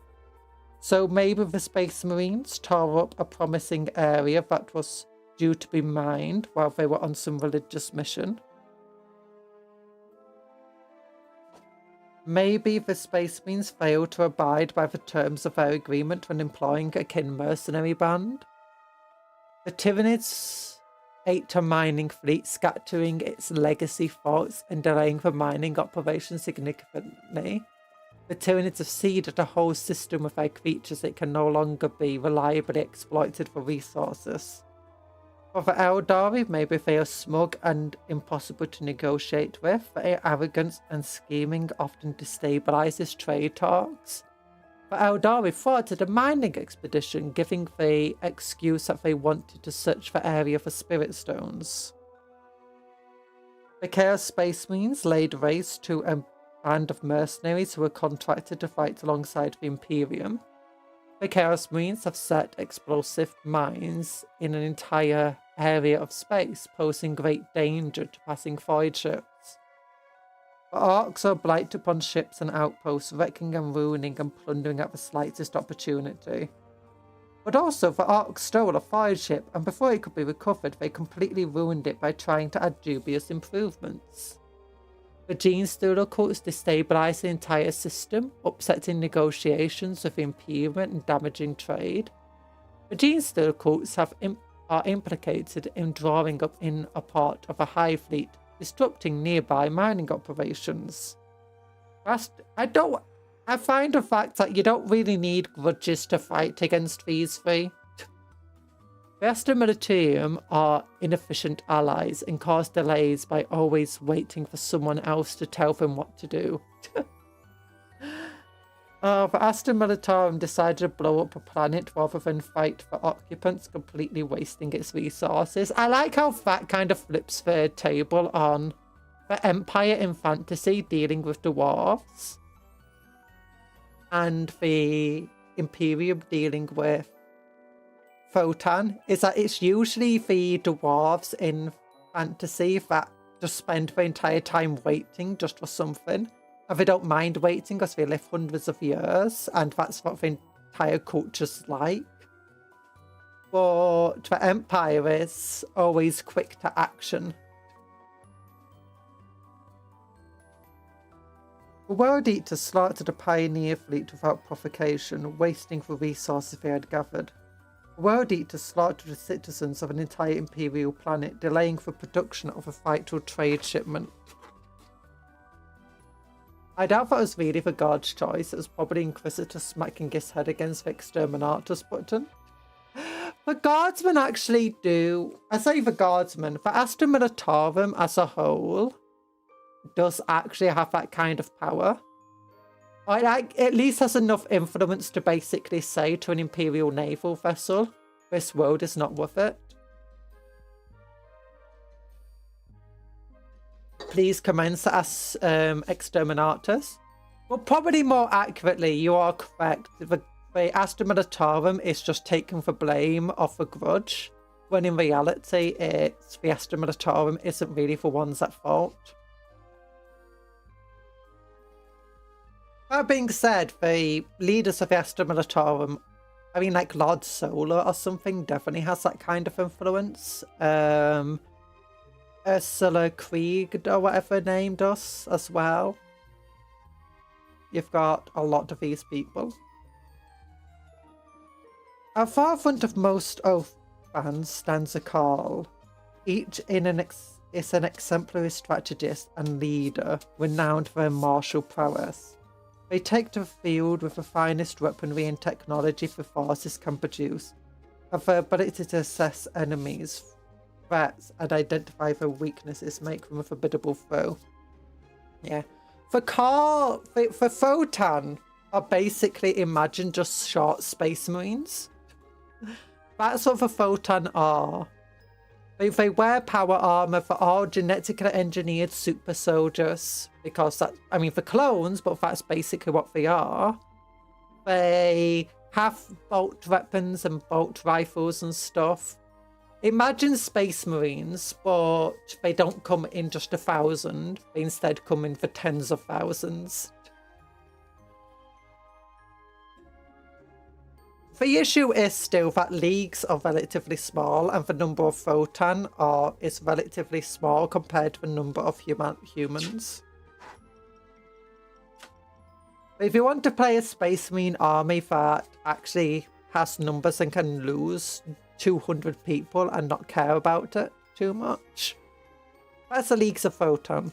If you don't like playing Space Marines and losing 60 characters because that represents a significant loss to any chapter, the Votann might be a good idea for you to play. Every faction is some sort of Space Marines. Every faction I can play as a Space Marine in a way. Tyranids, literally the Hive Guard and Warriors seem to be evolved from Space Marine DNA. So if you just play an army of Warriors and Hive Guard, you're basically just playing Space Marines. And the way they play will be quite similar to Space Marines too in a way. If you play Eldar, then they're equivalent to Space Marines. I mean, you got the Aspect Warriors, but a better equivalent would be the Wraith Guard and the Wraith Lords. The Wraith Lords are literally just Eldar Dreadnoughts. The Wraith Guard are... what's it called? They're very big, they're very tough, they have a 3+ armor save. The Dark Eldar, they have the Incubi, are the closest to what they have at the moment. Tyrant Guard too. Yeah, Tyrant Guard as well. How we doing, boys? We're doing well. I think. I hope. How is everyone doing? Like the stream if you haven't already to tell me that you like the stream. But we got more we got way more Votann now than I was actually expecting, because a lot of the time we've gone like with the arcs. We got the first set of arc magazines and we're like, it's lore time, baby, and there were no lore within the entire magazine. All 4 sets. Oh. Scenario 32, Better Judgment. Oh, this isn't more lore. As explosions racked the hull of a vessel, its Voidmaster surrendered to the inevitable. The ship would be lost, the crew crammed into the most secure part of the ships where they had one final duty before their deaths, to commit their minds to the ship's legacy vault in the hope that one day it would be discovered and returned to the Votann. Nothing was certain, but if a vault was recovered, a scan of the crew's minds during their final moments could be uploaded from the vault and into the collective consciousness held within the sacred ancestor cores. No sooner were the crew's neural patterns recorded than the ship tore through the atmosphere of a nearby planet in a ball of flame before crashing into the surface. The remains of a ship were scattered far and wide, but by quirk of fate the ship's core survived the crash. As he emerged from the debris, he heard the howls of the approaching arch looters, and prepared himself to defend the precious legacy vault. Oh, that's a cool sounding scenario. And it just goes through the entire thing. Ooh. Combat Patrol Judgment Tokens. You can cut these out to use as Judgment Tokens. Or next to Combat Patrols has Warriors in them. These Combat Patrol magazines represent a roughly 200% increase to the amount of lore of the Votann is probably repeated from the Codex. I mean, this lore is probably... none of it... I don't think any of the lore we get in here, outside of the occasional story, is new lore. But let's turn on the lights so we can see these things. Oh, look at the tiny body. Look how tiny this body is. Compare him to a scout. He's so tiny. Toughness 5, though. My goodness. Compared to a Space Marine.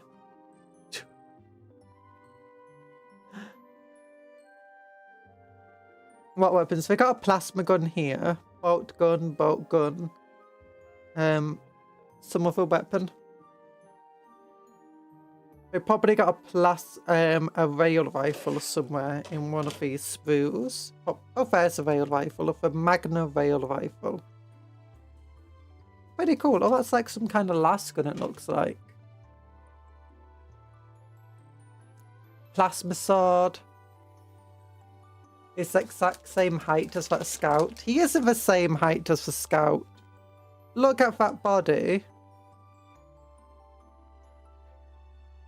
It's so much shorter. He goes up to the head, the shoulder of him. Like, you have to realise that's where the head would sit, inside this part. So it won't go above that part.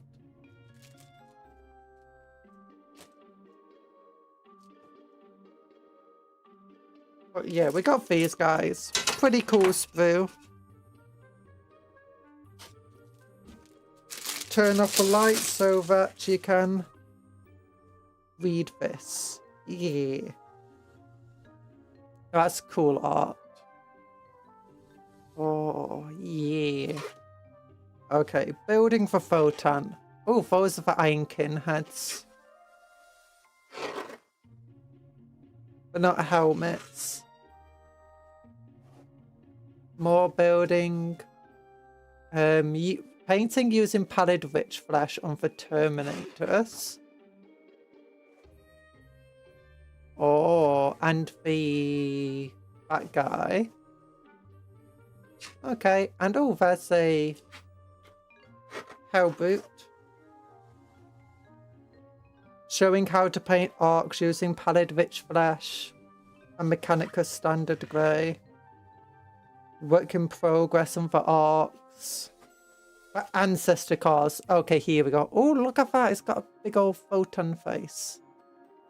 Maybe if I turn off this light, it might be. And then turn on the main lights, maybe? You can see it better. Oh, there we go. Yeah. You can see this better now. We must honour the wisdom of our forebearers as they honoured us by passing it down. Yeah. How to paint. Burn that page. Burn those pages. Still waiting on a good description of Votann ships. We know they are apparently very powerful as they fought and won against Necrons, specifically a tomb ship, which puts most any ship in a pine box. We do have some descriptions of them. The Tau demi-urge ships are Votann ships. Most of what we've seen of the Votann ships in this combat patrol, they're not very... It's always seeing them destroyed. That last scenario, we also had that one where a story where the orcs crashed into the side of a Votann ship, and they dislodged it using mines, but it sacrificed the people who dislodged the ship.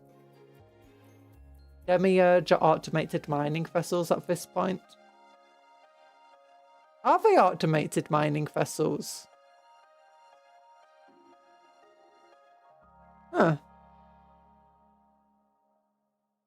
The Ancestor Cars. The Ancestors' Cars are ancient machine intelligences that shepherd and guide the kin using millennia of accumulated knowledge.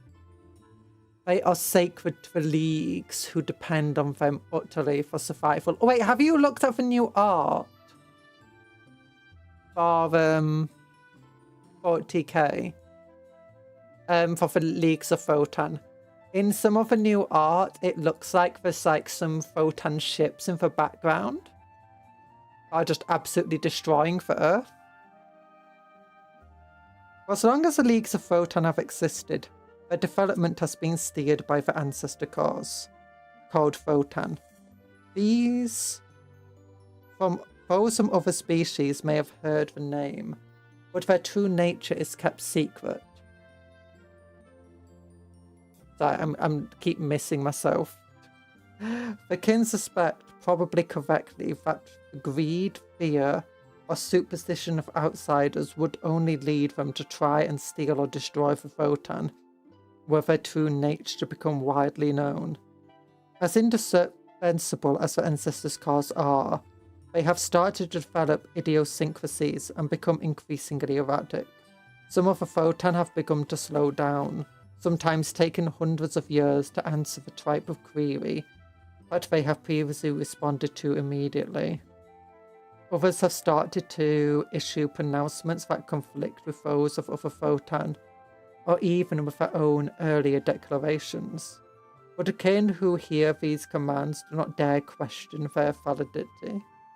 For the Votann's commands are sacred. The kin reason that if the commands seem counterintuitive or even contradictory, then that only reflects on the limited understanding that the kin themselves possess. They do not know how the computers work, so we fill them with bloatware. True. That's pretty much how they work. It's not just bloatware. It seems to be that because they have this thing of like recording every single kin. Like when before a kin dies, they record the entire mind onto the Votann.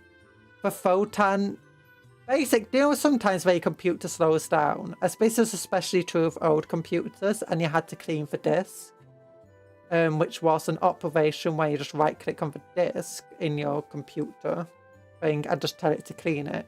It just cleans up loads and loads of, temporary data that isn't needed, clears out caches, and a lot of other unnecessary files.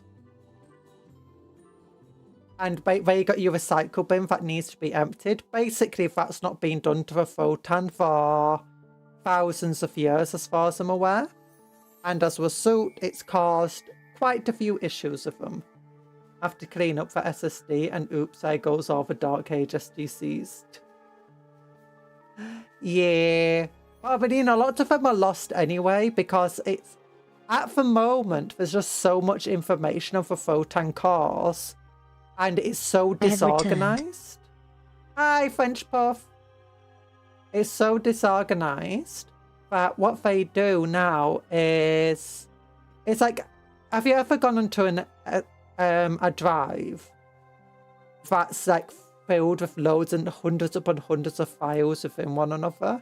And then you've tried searching for one particular file and you have no idea where it is, and your computer takes quite a while to find the file through using the just generic search function, having to look through every single file. That's effectively what's happened to the Votann now. And sometimes it's like you do that with a computer and it just can't find the file, but you can manually find it yourself. But now imagine it's billions upon billions upon billions of files and systems. And if you try searching for that old STC that you've been using for ages, you can't find it anymore. And there's no way to manually find it because it was always the Votann core that gave you the STC, that used it. And now it's just saying it can't find it. Or it's just become corrupted by the memory being overdone. A single unpaid intern would be crowned king in a single shift, or killed for heresy. That's the thing, is the Votann might make fun of the Imperium, of the kin anyway. The kin might make fun of the Imperium for doing their rituals and stuff, but they do the exact same thing to the Votann. They don't really understand how they work. And they just perform rituals that they don't understand to try and make the Votann work. A lot of the time, they're just too scared to touch the Votann, even if they know what action needs to be done.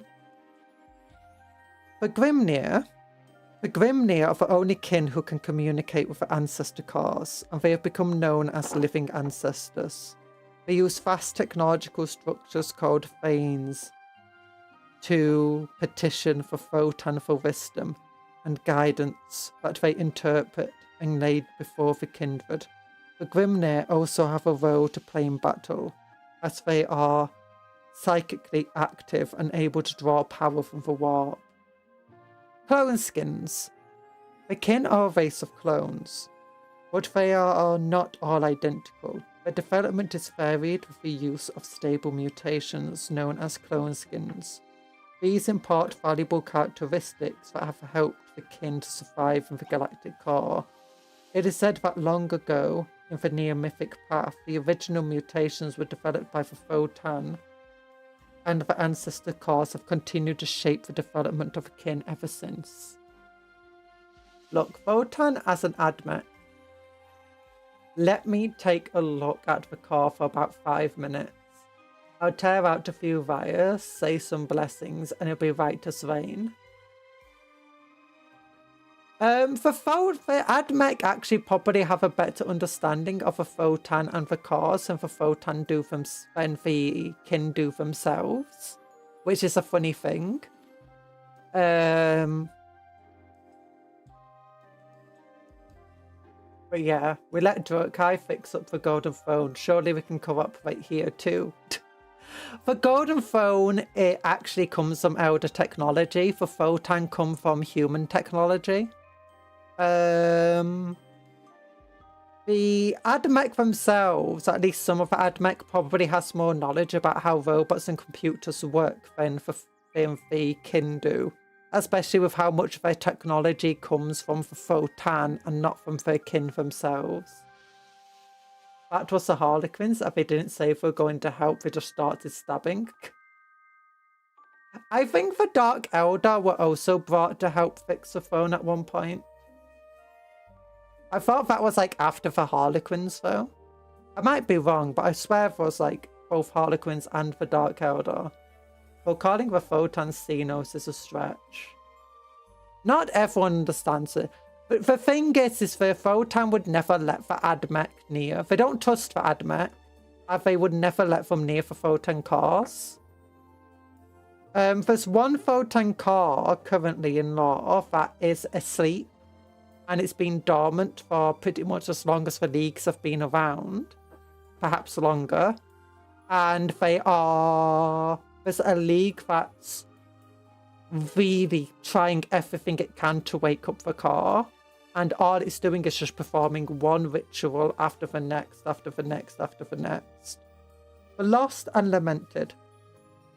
The kin will lay down all in the defense of an ancestor car. But even their might has not been sufficient to save all the Votann from the dangers of the wider galaxy. Some have been captured after their last defenders fell, much to the horror and shame of the kin. In hushed voices, tales are told of how ancient enemies like orcs of the Great Devourer have captured and desecrated sacred Votann. We need a 5th category just for the Votann. Yeah, Orion Sutta, or whatever the league is called. This third bit looks like a demiurge ship currently doing awful things to a Styrex-class heavy cruiser carrier. This picture here. I think is that a Chaos ship? And that's a Votann ship. The thing is those missiles are probably just used instead to mine planets. I'd recognize a triangle launch base of Chaos anyway. Yay! So look, there's art of a Votann ship. It reminds me of, do you know in Hitchhiker's Guide to the Galaxy, the film? It reminds me of that. You know, the ships of the guys who like poetry but are very, very bad at it. Naming your models and units is a great way to build a connection to them. Yeah. Naming tables, Hearthkin Warriors, campaign, Space Marines v Tyranids. Or, oh, we're getting the Pioneers next time. Nice.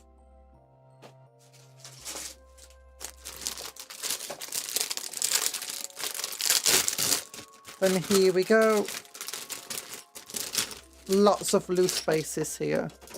So, ooh, an axe. Get this light on.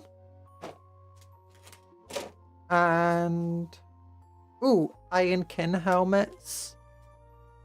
So, Ironkin are like robots. I say robots, they are robots. Sentient robots, as far as I'm aware. And then lots of places.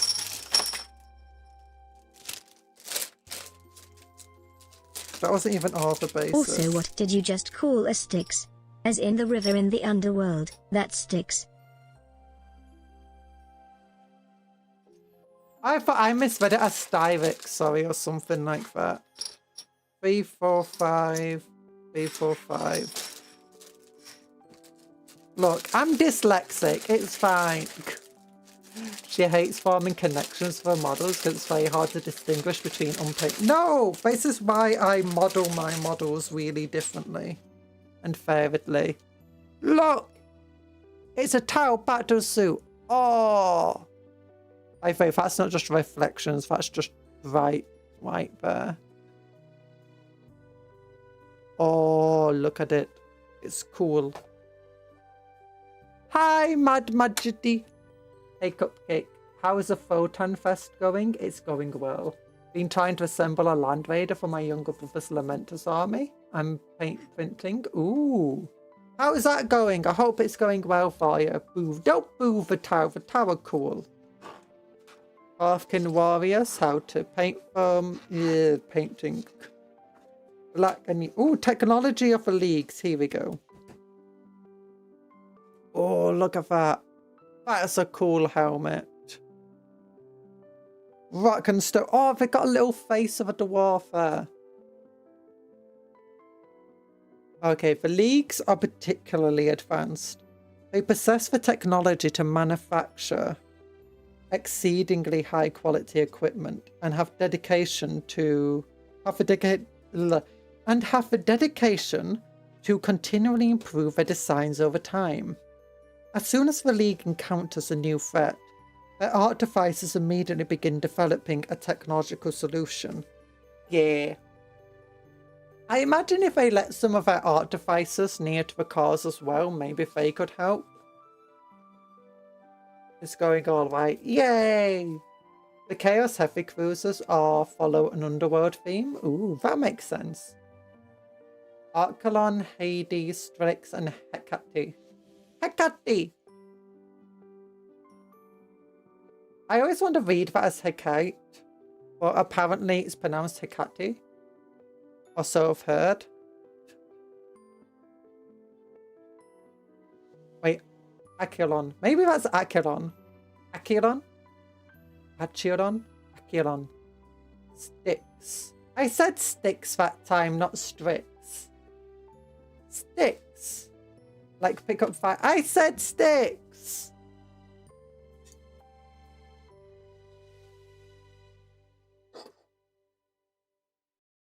Dry fitting has been difficult though. Oof. I wish you luck. Big hearts to you too. Big hearts. Yay. At the heart of every forge. At the heart of every forge. A hive of activity. At the heart of every hold is a forge, a hive of activity whose inhabitants work day and night to turn out for arms, armor, and equipment that is used by their kindred. The forge is crewed by cog robots and overseen by Bruckhere artificers who labour under the flashes of the plasma arcs of a glow of molten metal. Each Bruckhere works from traditional schematics handed down by the ancestors, but their own creativity is far from limited. Indeed, it is expected that a Bruckhere will apply their expertise to adapting their designs as need demands. As long as these amendments are rigorously tested, such innovation is seen as a way to bestow great honour on the Votann. The kin's technology is tailored both to their unique physiology and to the extreme environments in which the leagues have thrived. Perhaps the most ubiquitous example is a Freud suit, which has become the standard working garment of the kin. Even a basic suit is fitted with its own air supply, an array of sensors and protective systems to guard against the extremes of temperature and radiation. From the fires of forges, Bruckhere crafts new and powerful technology. And we've got the new guys as well in the recent Votann update.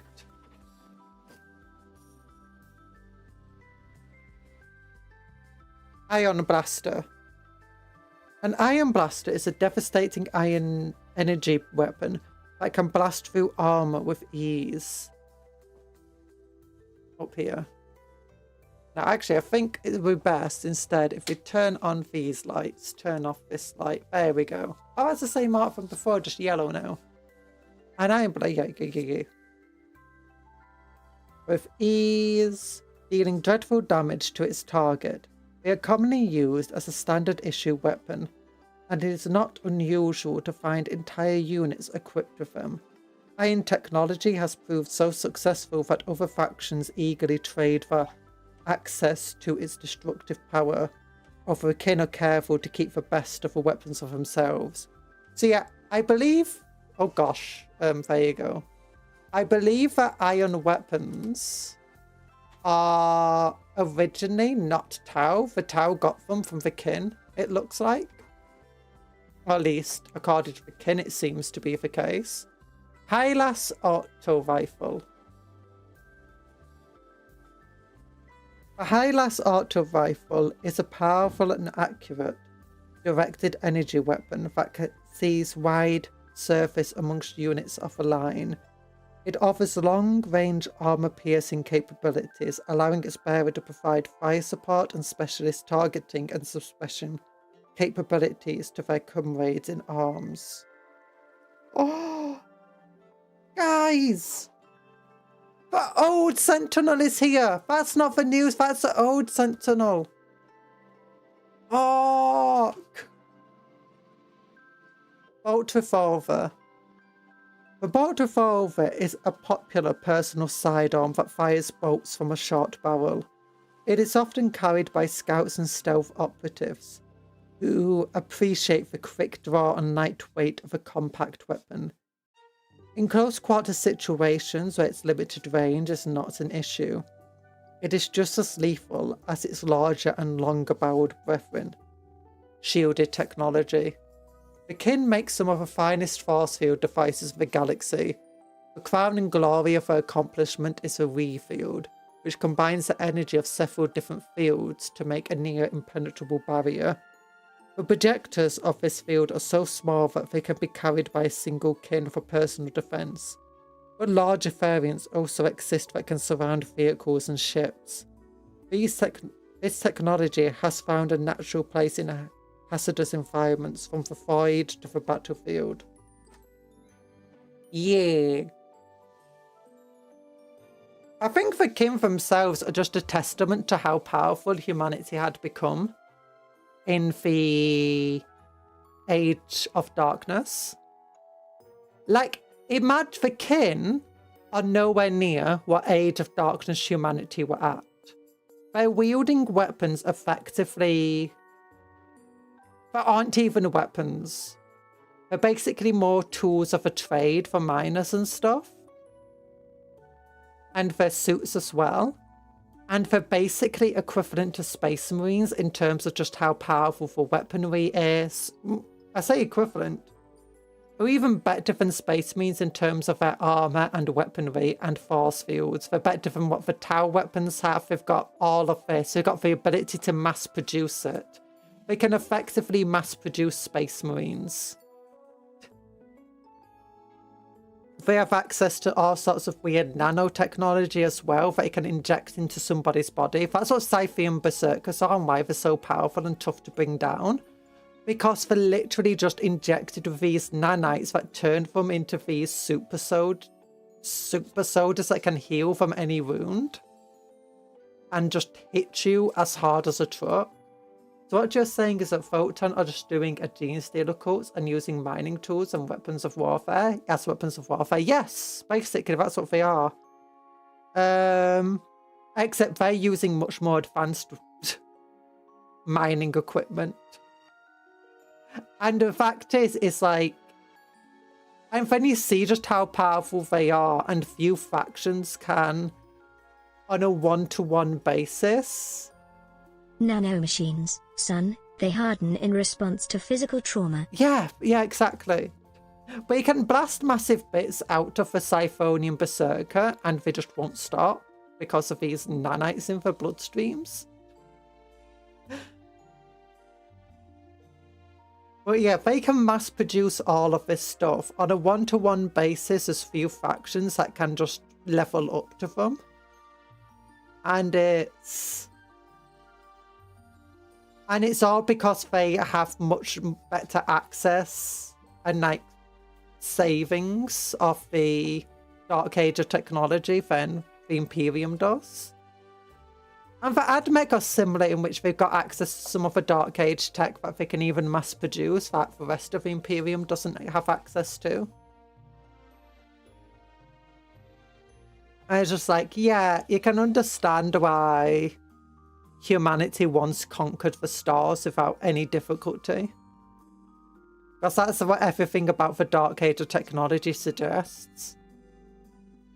And there's been stuff saying that the Eldar just ignored humanity at that time because, you know, the Eldar were just so powerful and stuff.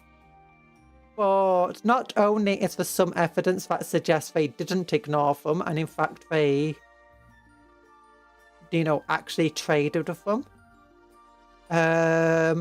But also there's some evidence that suggests that the Eldar couldn't compete with Dark Age of humanity. Or at least, maybe the Eldar at the peak could, but the Eldar, even back then, was still a degrading race. And what Eldar were around probably couldn't really compete with them. Especially when you look at some of the relics that come from the Dark Age of technology and you find out, wait a minute, this was relatively standard. Like, there was an AI ship that was just incredibly powerful. And we've got these disintegration rifles that just wipe you out from having ever existed, basically. And that was just like a standard weapon, which explains why so many people can't remember anything about the Dark... As in, the Dark Age of technology could end so quickly that when everyone started fighting one another, everyone was armed with these disintegration rifles that just eliminate you from having ever existed and remove all memory of you. It's probably like, it's going to mess up a lot of stuff. But walkers and battlesuits. Battlesuits and walkers are indispensable assets to many factions, whether they utilize them for scouting abilities, close combat proficiencies, or capacity to bear devastating heavy weapons. On the battlefield of the 41st millennium, the ground shakes under the footfalls of heavy machines striding into combat. Their huge forms tote massive armaments far beyond those carried by dismounted troops or light vehicles. From rearward positions, they hammer the foe with barrages of shell and shot, and in front lines the soldiers of the enemy flee in terror as these mechanical behemoths smash into combat, crushing and tearing anything in their path. Walkers. It's an old scout. Yeah, this is for old scout. They don't make selfies anymore. Well, walkers are towering vehicles that stride across the battlefield on legs. This allows them to get over even the most difficult of terrain and keep their crew away from the battlefield hazards like fires and traps. They can tackle obstacles that would foil any other armoured conveyance, and they use the mobility to bring large weapons into tactical positions. I don't know why they're using this model here, though, because, like, this is so outdated now. That's the Space Wolf Dreadnought, I think. Like, even the Combat Patrol comes with the old Astra Militarum Combat Patrol. Like the Combat Patrol magazine, sorry, which has the new Sentinel in it. I mean, it is cool. It's just you would have thought they would have chosen to use a new Sentinel. Scout Sentinels range ahead of the main force. Astra Militarum Sentinel with multi-laser. Multi-laser absolutely sucks nowadays. It was always a weapon that kind of sucked itself. But like back when I used to play, was the reason to take it. It got more shots than a heavy bolter. Heavy bolters didn't get sustained hits. Heavy bolters didn't have damage 2, though damage 1 as with every other weapon. And while the heavy bolter was AP 5, meaning it ignored armor that was 5+ or 6+, the multi-laser had 0 AP but was strength 6, so it was stronger. And there was a reason to take the multi-laser over a heavy bolter, but equally the heavy bolter was reason to take that over the multi-laser. because the heavy bolter could penetrate armor.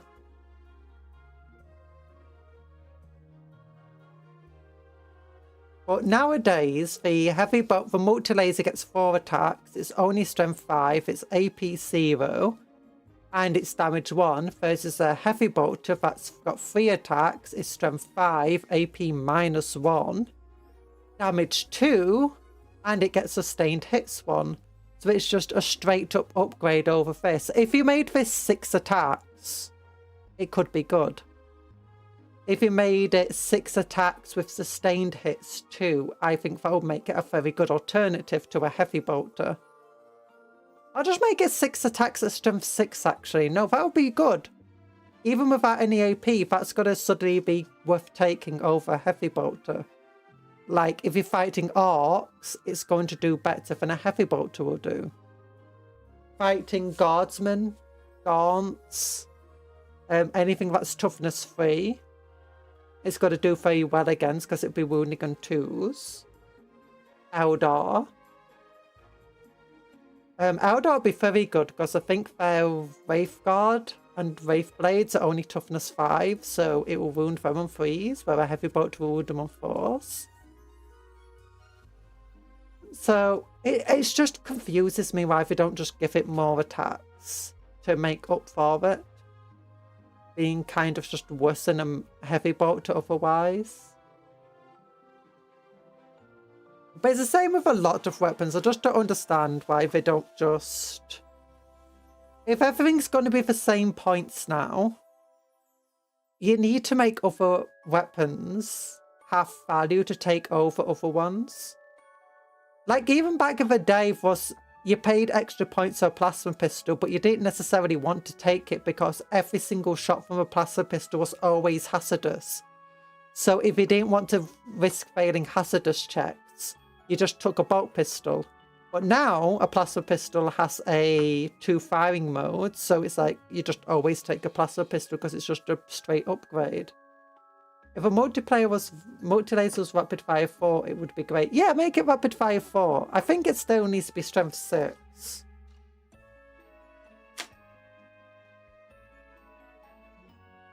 But still. Battle suits. Oh, okay, this is why I had the suits. Okay. So yeah, we're on to lighter coloured pages, so... Let's turn off this light. 8 shots at half range will be cracked, and it is it strength 6? Oh, I read a version of it was only strength 5 the other day. Is it the Valkyrie multi-laser that's only strength 5? Or am I just misremembering it? I might just be misremembering it. Oh, yeah. 4 shots is just not enough. Yeah, giving it rapid fire would be cracked. That would make it worthwhile taking over a heavy bolter. But a heavy bolter, you still have value taking it because that one's AP -1, damage 2. So if you're going against Space Marines or want it as an anti-elite infantry killer, then you just take the heavy bolter. It's like, I think last pistols for guardsmen should be multiple shots. The bolt pistols should hit on 5s or something for guardsmen except commissars. And the plasma pistol should also hit on 5s, but get even less shots. No, okay, yeah. I just misremembered then. Either that or because I wasn't reading the correct list and when I put the strength in wrong. I'm gonna say that. Don't blame me, blame everyone else. Oh gosh. Battle suits, much like the suit of power armor, but look much larger and more advanced battle suits function like a mechanical extension of their pilots' bodies, just like power armor does. The strength of the suit allows the wearer to carry and use incredibly powerful weapons, and many suits are augmented.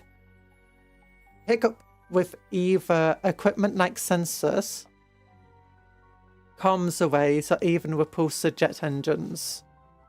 Tau targeting system, Tau flare launcher. The enemy cannot stand against us. Grind them to dust. That's a Paragon engine or whatever, isn't it? for the Sisters of Battle. Dreadnoughts. Dreadnoughts are walking mausoleums, directed by dwindling consciousness of the near-dead space marines entombed inside them.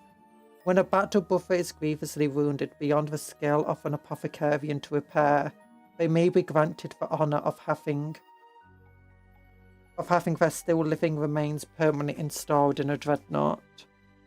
Look at those dudes. Paragon Warsuit. Yeah, that's the one. Paragon Warsuit. Oh. Martyr.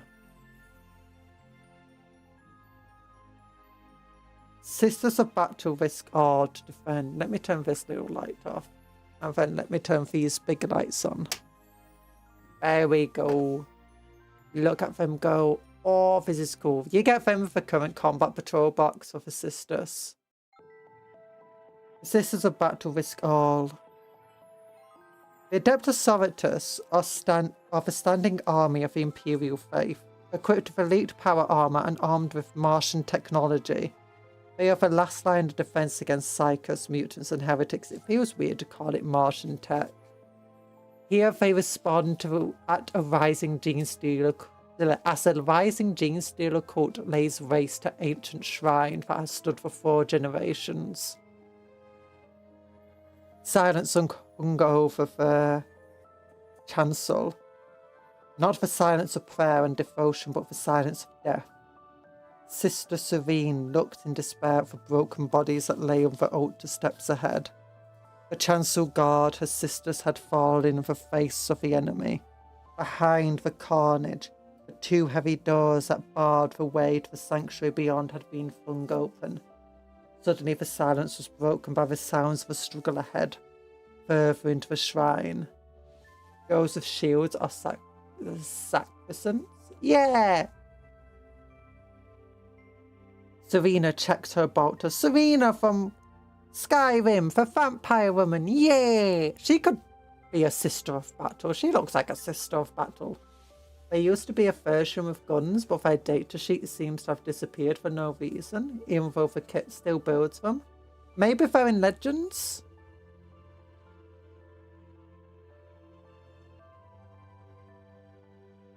I don't know. Check the current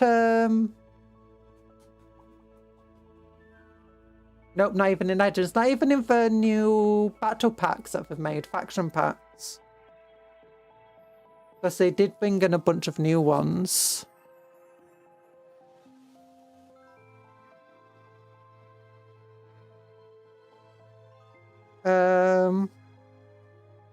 Through the door and into the twisted passages beyond. Wait, Serena checked her bolt and headed towards the noise, through the doors and into the twisted passages beyond. As she passed the corpses of her friends, the flickering of a candlelight through dancing shadows under a wall. With every step she expected a hidden enemy to emerge from behind a pillar. There was nobody here other than the dead who stared at her, unseeing. There had been rumours of heresy in recent times. The sisters who were guarding the shrine had been doubly vigilant. But now the power of her enemy was made manifest. In a day, the shrine that had stood for 1,000 years had fallen to the genes of the cults. The cursed Xenos worshippers, but they would pay before too long. Serena rounded another corner, and a sickening feeling struck her as she was met by a scene of destruction. The walls had been daubed with profane glyphs, and everything not made of stone had been torn down. The faintest scent of smoke filled the air, and it mingled with other smells. Burning, fuel, and singed flesh. Serena's heart sank. The intruders were facing the fires of justice ahead. In the moment she entered the chapel where the relics were housed, and was met by the unwholesome forms of a mutant enemy, half humans, half Xenos, like wretched parodies of the alien gods they worshipped. A blast of fire lit the figure closest to her, and it screamed.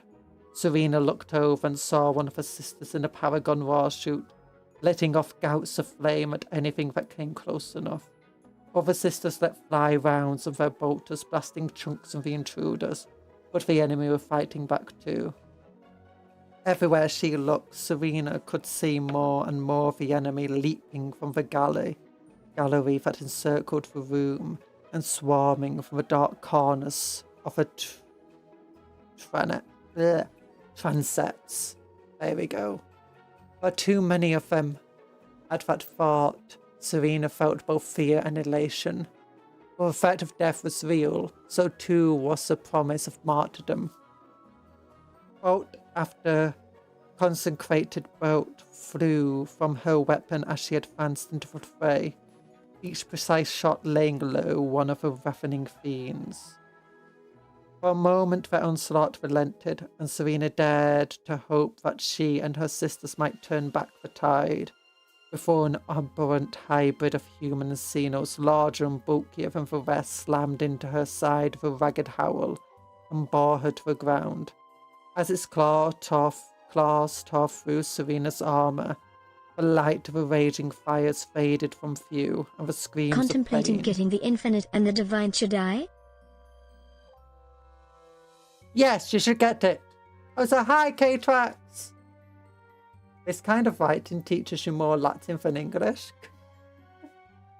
Yes, as its claws tore through Serena's armor, the light of her armor spelt correctly, by the way. The light of the raging fires faded from view, and the screams of pain, even her own, dwindled to almost nothing for a moment. For a moment, the terror of death threatened to overwhelm her. The blinding light burst forth before her dying eyes, and a heavenly chorus sounded in her ears. Serena cried out with joy, a martyr, at last. Serena fires into the mutant despoilers who dared to desecrate the holy ground. Oh, and look up there, big old heavy bolter. Do not pity the dead of war, for they were either rightless marchers of our faith, or the damned heretics who deserve no compassion. Welcome to the concepts of low and high Gothic language in the 41st millennium.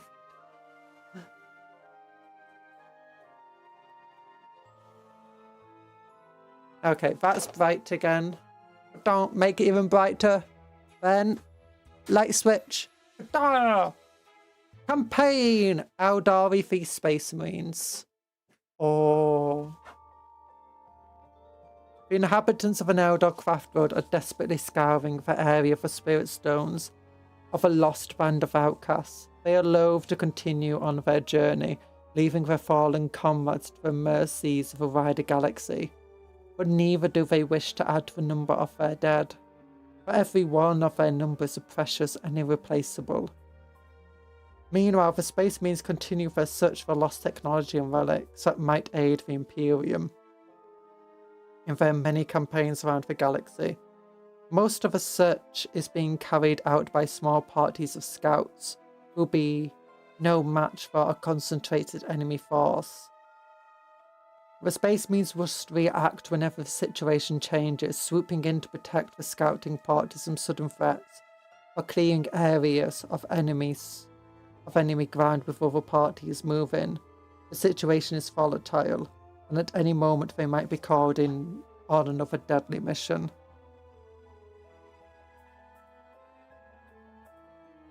An Eldari force has landed on a planet where the Lost Brethren sent their final transmission. The planet is already occupied by the forces of the Imperium. The Eldari map the position of the final signal and realise the Imperial investigators are right on top of it. A force of Space Marine moves in to further solidify the Imperial position, and the Eldari respond, sending a force to take and hold the area. For the Space Marines, an Imperial scouting party has reported the discovery of some unusual monuments on a barren planet surface. The Space Marines mobilise, determined to protect the discovery and secure the surrounding area. Intelligence indicates there are scouts from other factions in the area. Fearful they will discover the secret, A combat patrol of Space Marines head straight for the area to claim the ground. Combat patrol! Oh my gosh, it's a title of a magazine!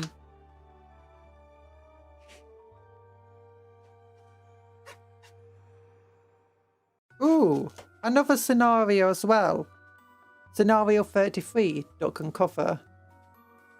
There is no place that the orcs cannot infest. Even a supposedly empty planet can suddenly find itself teeming with orcish life, erupting like maggots from rotten food.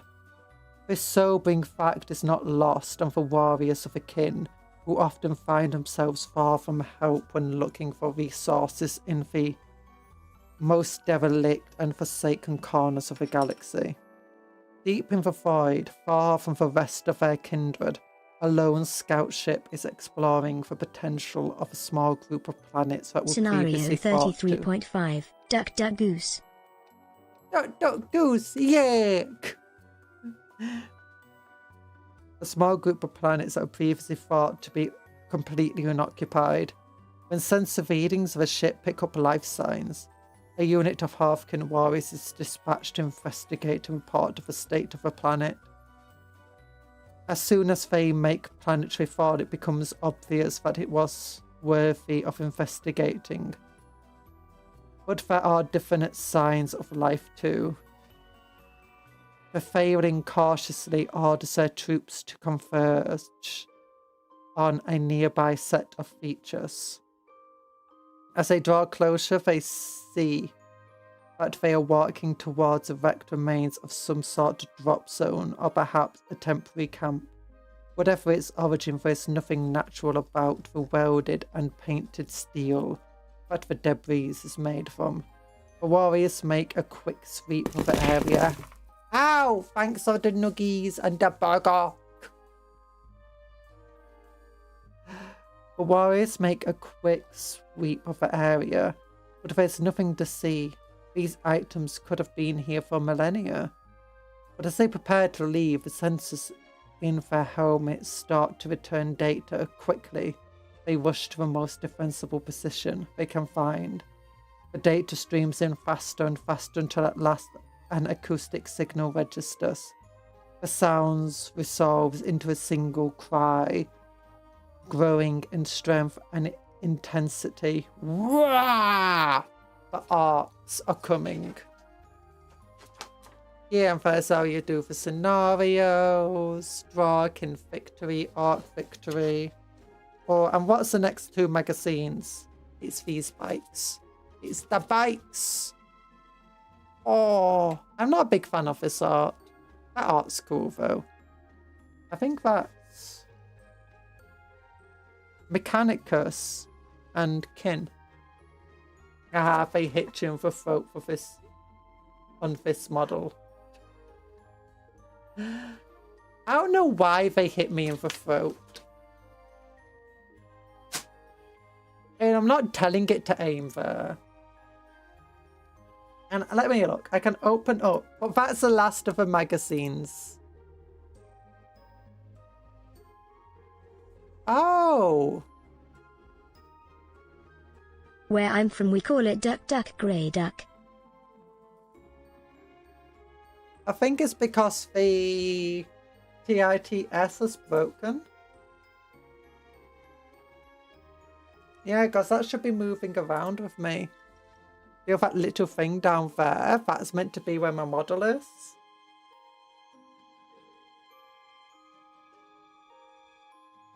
Settings. Yeah, see, it landed on that thing. I just need like a button to just reload it.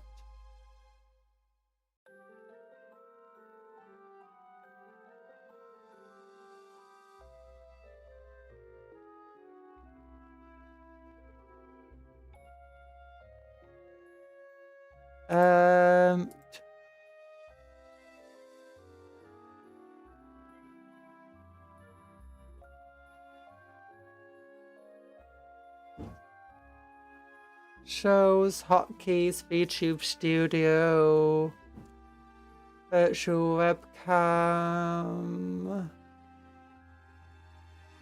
full screen on, VSync on.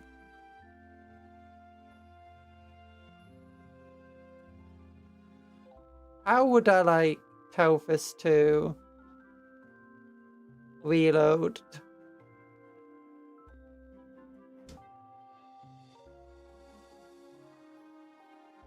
No idea. Sorry for the disrespect. It hit you right in your assets. I know. We get to see behind the curtain. Yeah. Okay. Trigger manager. Scenes menu. I need to like have a button too. Which button? Like which one would be for reconnect? TIT API.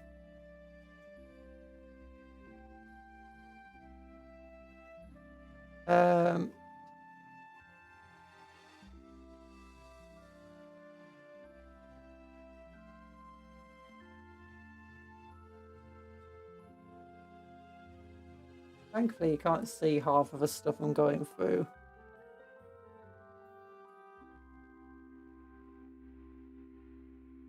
Oh, there's like not, there should be like a button to reload it all.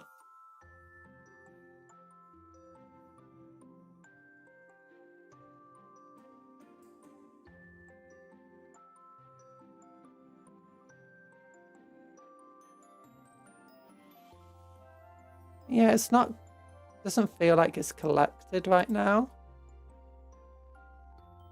There we go. No, it's not. It's not, what is it called?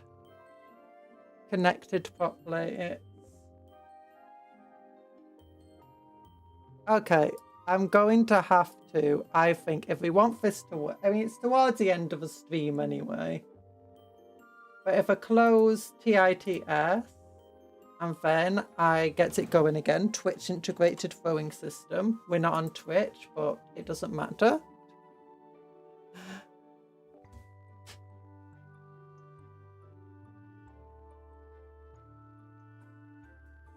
Dun, dun, dun, dun, dun, dun, dun, dun. It should fix it. Also, where's a list of interesting things I can throw? It's not in the description. Big sads. Oh no. If you want to see the list of what member stuff can do, it's in the members. Where you can see all your members perks and stuff. It's over there. Oh no, why is this?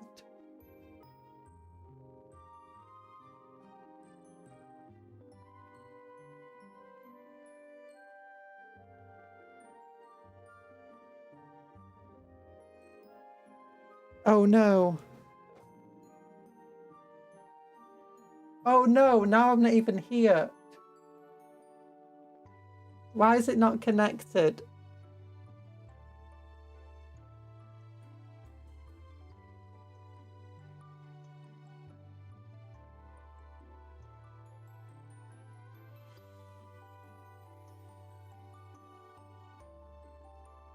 Okay, so closing and reloading it didn't help. Maybe it's VTube Studio that's broken. VTube Studio, connection settings, Wi-Fi, blah, blah, blah. Allow plugins. Plugin active.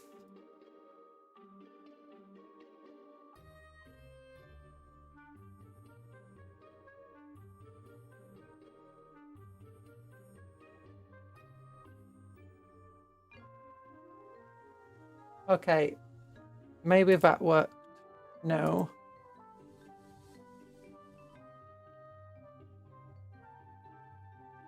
Huh.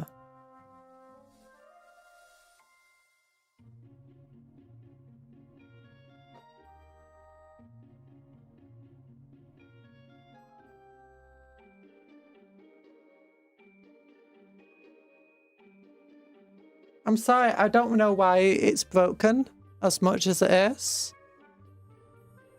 I hope this isn't going to be a permanent thing. I've been having so many tech issues recently. Like, can I just reload this?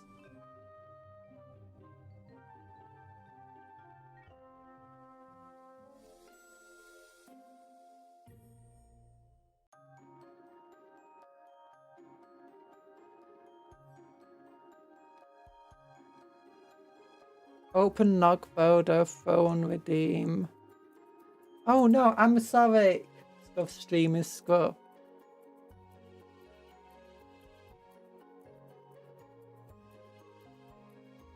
Still locked onto the chibi. No, it's not locked onto the chibi model at all.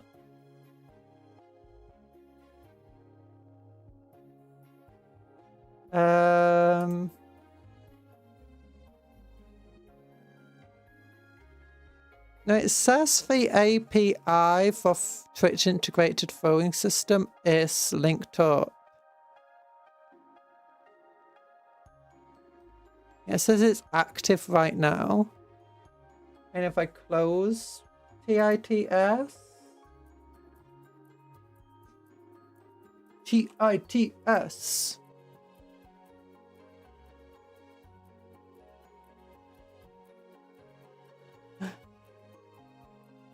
firework. What does that say about this one?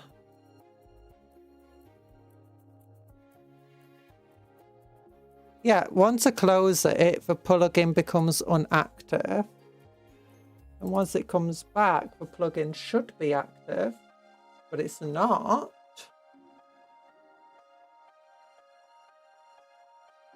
And it's right there. Yep, thankfully you can't see those things. Oh, wait. No, never mind.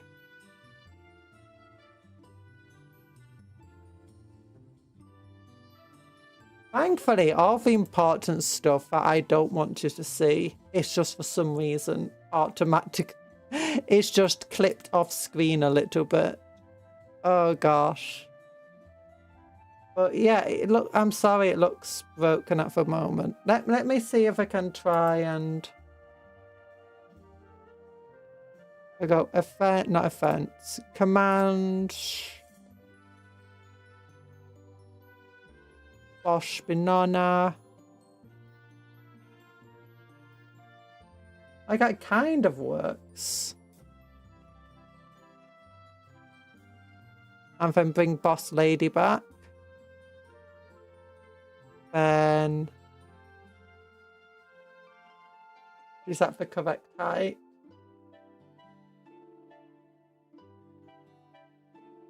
For some reason, it's just really tiny.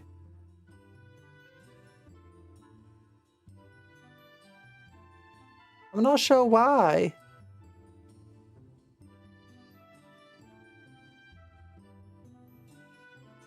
That's weird. I'm just tiny down here. It can't, for some reason, it can't detect this model or something, it looks like.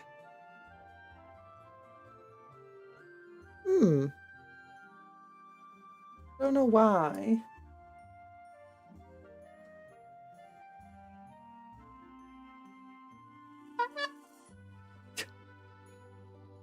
I have no idea what just happened with this. I apologize. But either way, oh gosh, I'm getting massive graphical issues now on my PC. Oh no. My screen is going crazy.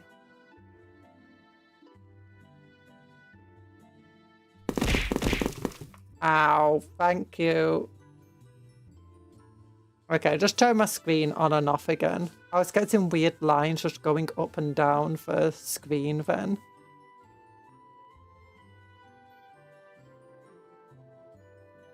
Now my graphic driver just died, is it?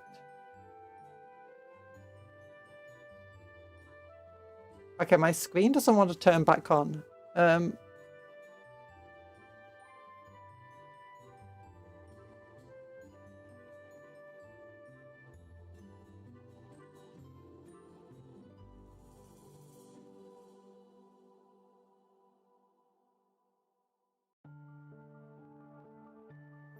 Oh no, my screen is like absolutely broken.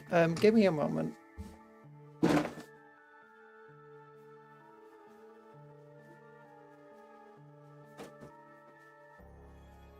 Oh no. Okay, it's going back HDMI. And it's getting no signal from the PC. Oh gosh.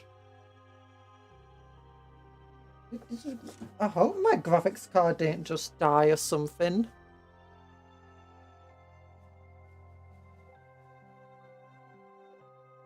Okay, oh, I got something. No, it's going to sleep in 2 seconds. Okay, I can't actually see anything either. Look what we have, the dead screen. Yeah, my screen's not dead. Like it shows me it says it's not getting any signal anymore.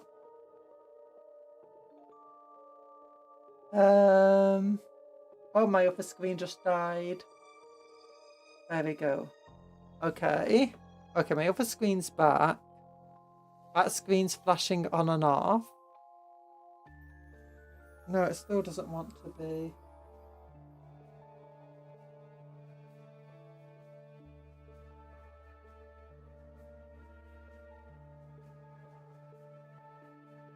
There we go. I've got it. It's back.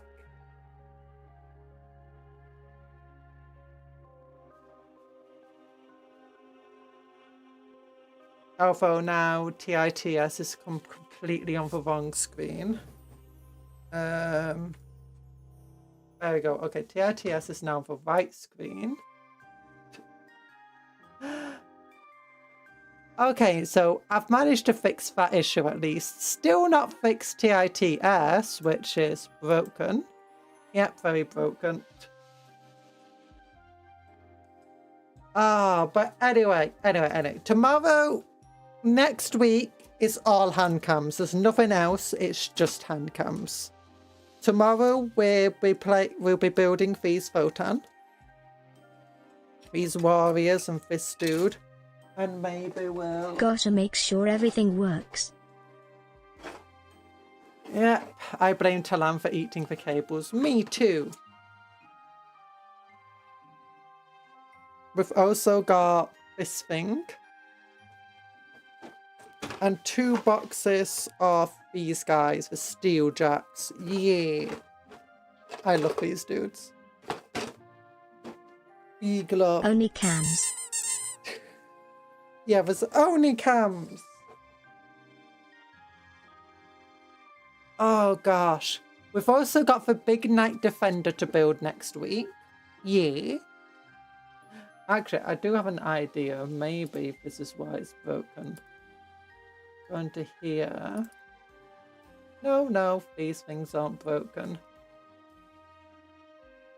Can I open that? No. Okay, I thought maybe my SSD, my second SSD sometimes just disconnects. In fact, that's in a habit of breaking programs. But it doesn't seem to be that. I was going to sleep, but a huge event has just happened. Another earthquake. No! I hope you're okay. How are things? Oh, is that a full kite gun? That looks like a full kite gun.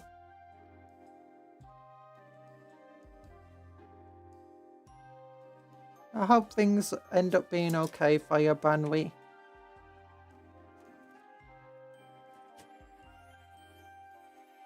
No swearing. How old is it? It's a new graphics card. Like, very new. I got it this year. Just a few months ago. I don't think it's a graphics card issue. I've been having problems with this monitor for ages. One of the reasons I switched graphics card was hopefully that would fix it. It fixed some of the issues. Still okay. Dog stolen my leftovers. The cats are chill, like not even bothered. Well, I'm glad things are okay then.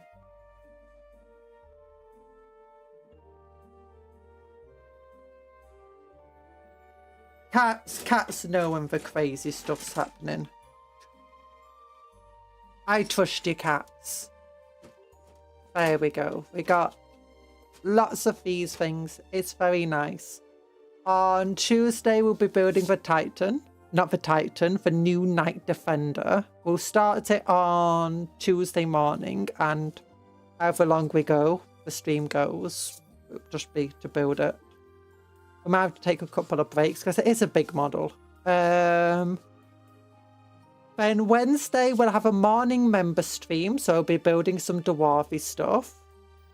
I don't know, did we finish building for miners, or do we need to build miners? If I've not built for miners yet, we'll build them. If we have, I'll build some thunderers. Other than that, what else do we have going on? For Wednesday afternoon, we've got a normal handcam stream. And I don't know what we'll be doing then. Either building some of the Space Marines of the Combat Patrol magazine, or the Combat Patrol boxes. Building some more of a Votann. Or we'll be doing something. Thursday is my day off. I'll try to get a video up at some point next week. Hopefully on Tuesday. Hopefully the night won't take too long. And Tuesday afternoon we can record a video. And edit it. Because I've decided maybe I'll record myself on a blue screen so I can cut myself out of it. Because, you know, this model is not doing well on the green screen.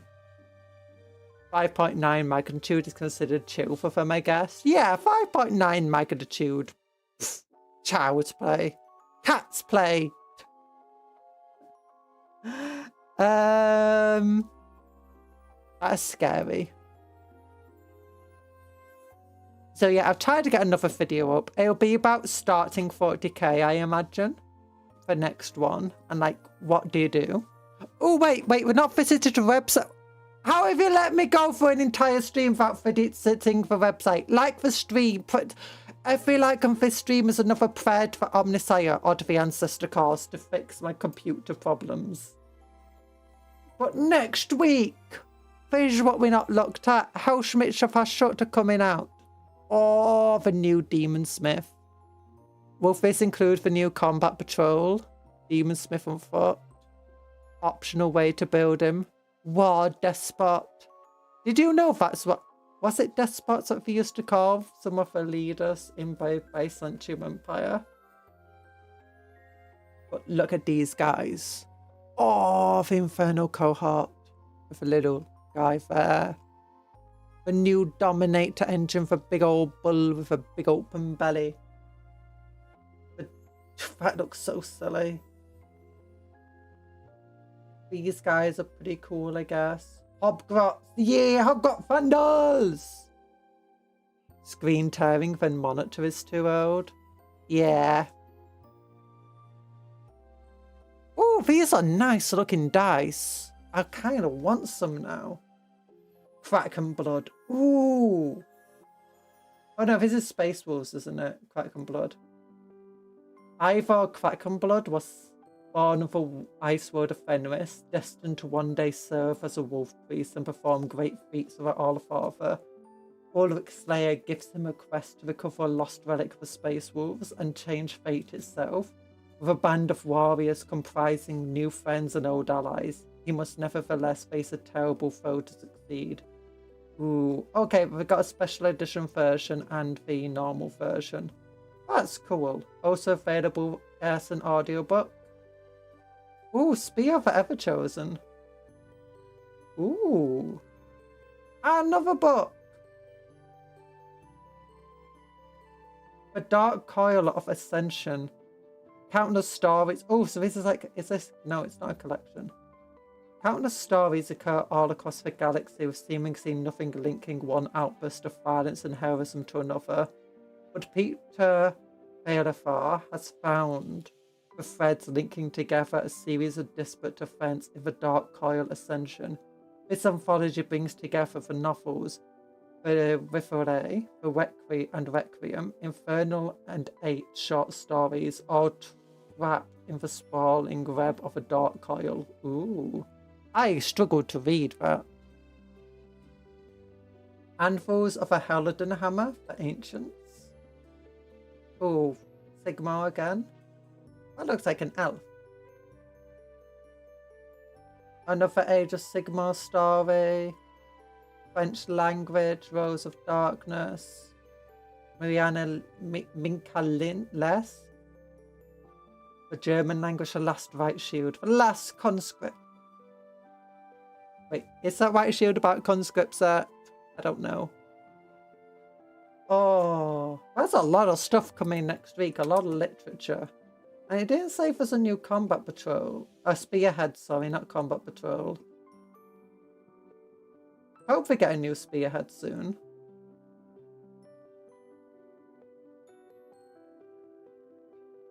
Oh no, wait, it says here you can learn about... Okay, so there will be a spearhead rules in the book, or it doesn't seem that there's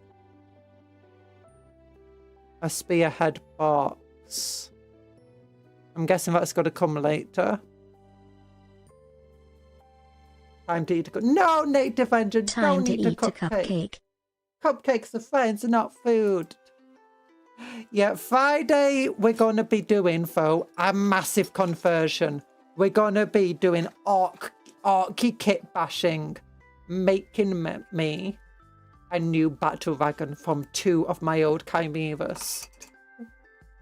And then maybe a truck as well. Saturday will be continuing that kit bash, and then Sunday, we'll do something. I don't know. Maybe we'll be making some sentinels. Maybe with some more kit bashing we'll do.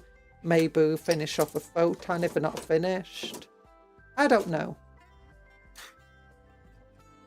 But that's the plan for next week. I'll put up the schedule tonight. And hopefully I'm going to be up to it. The plans of next week might be a bit fickle because I do have a rising ear infection again, so I'm going to have to go speak to my doctor. So, yeah, there's that. But otherwise, good stuff. So big love hearts to you all. If you've not liked the stream already, then please like it because it helps me out. If you've not seen the latest video I put out, I put up a 2 hour and 16-minute video about every single 40k combat patrol.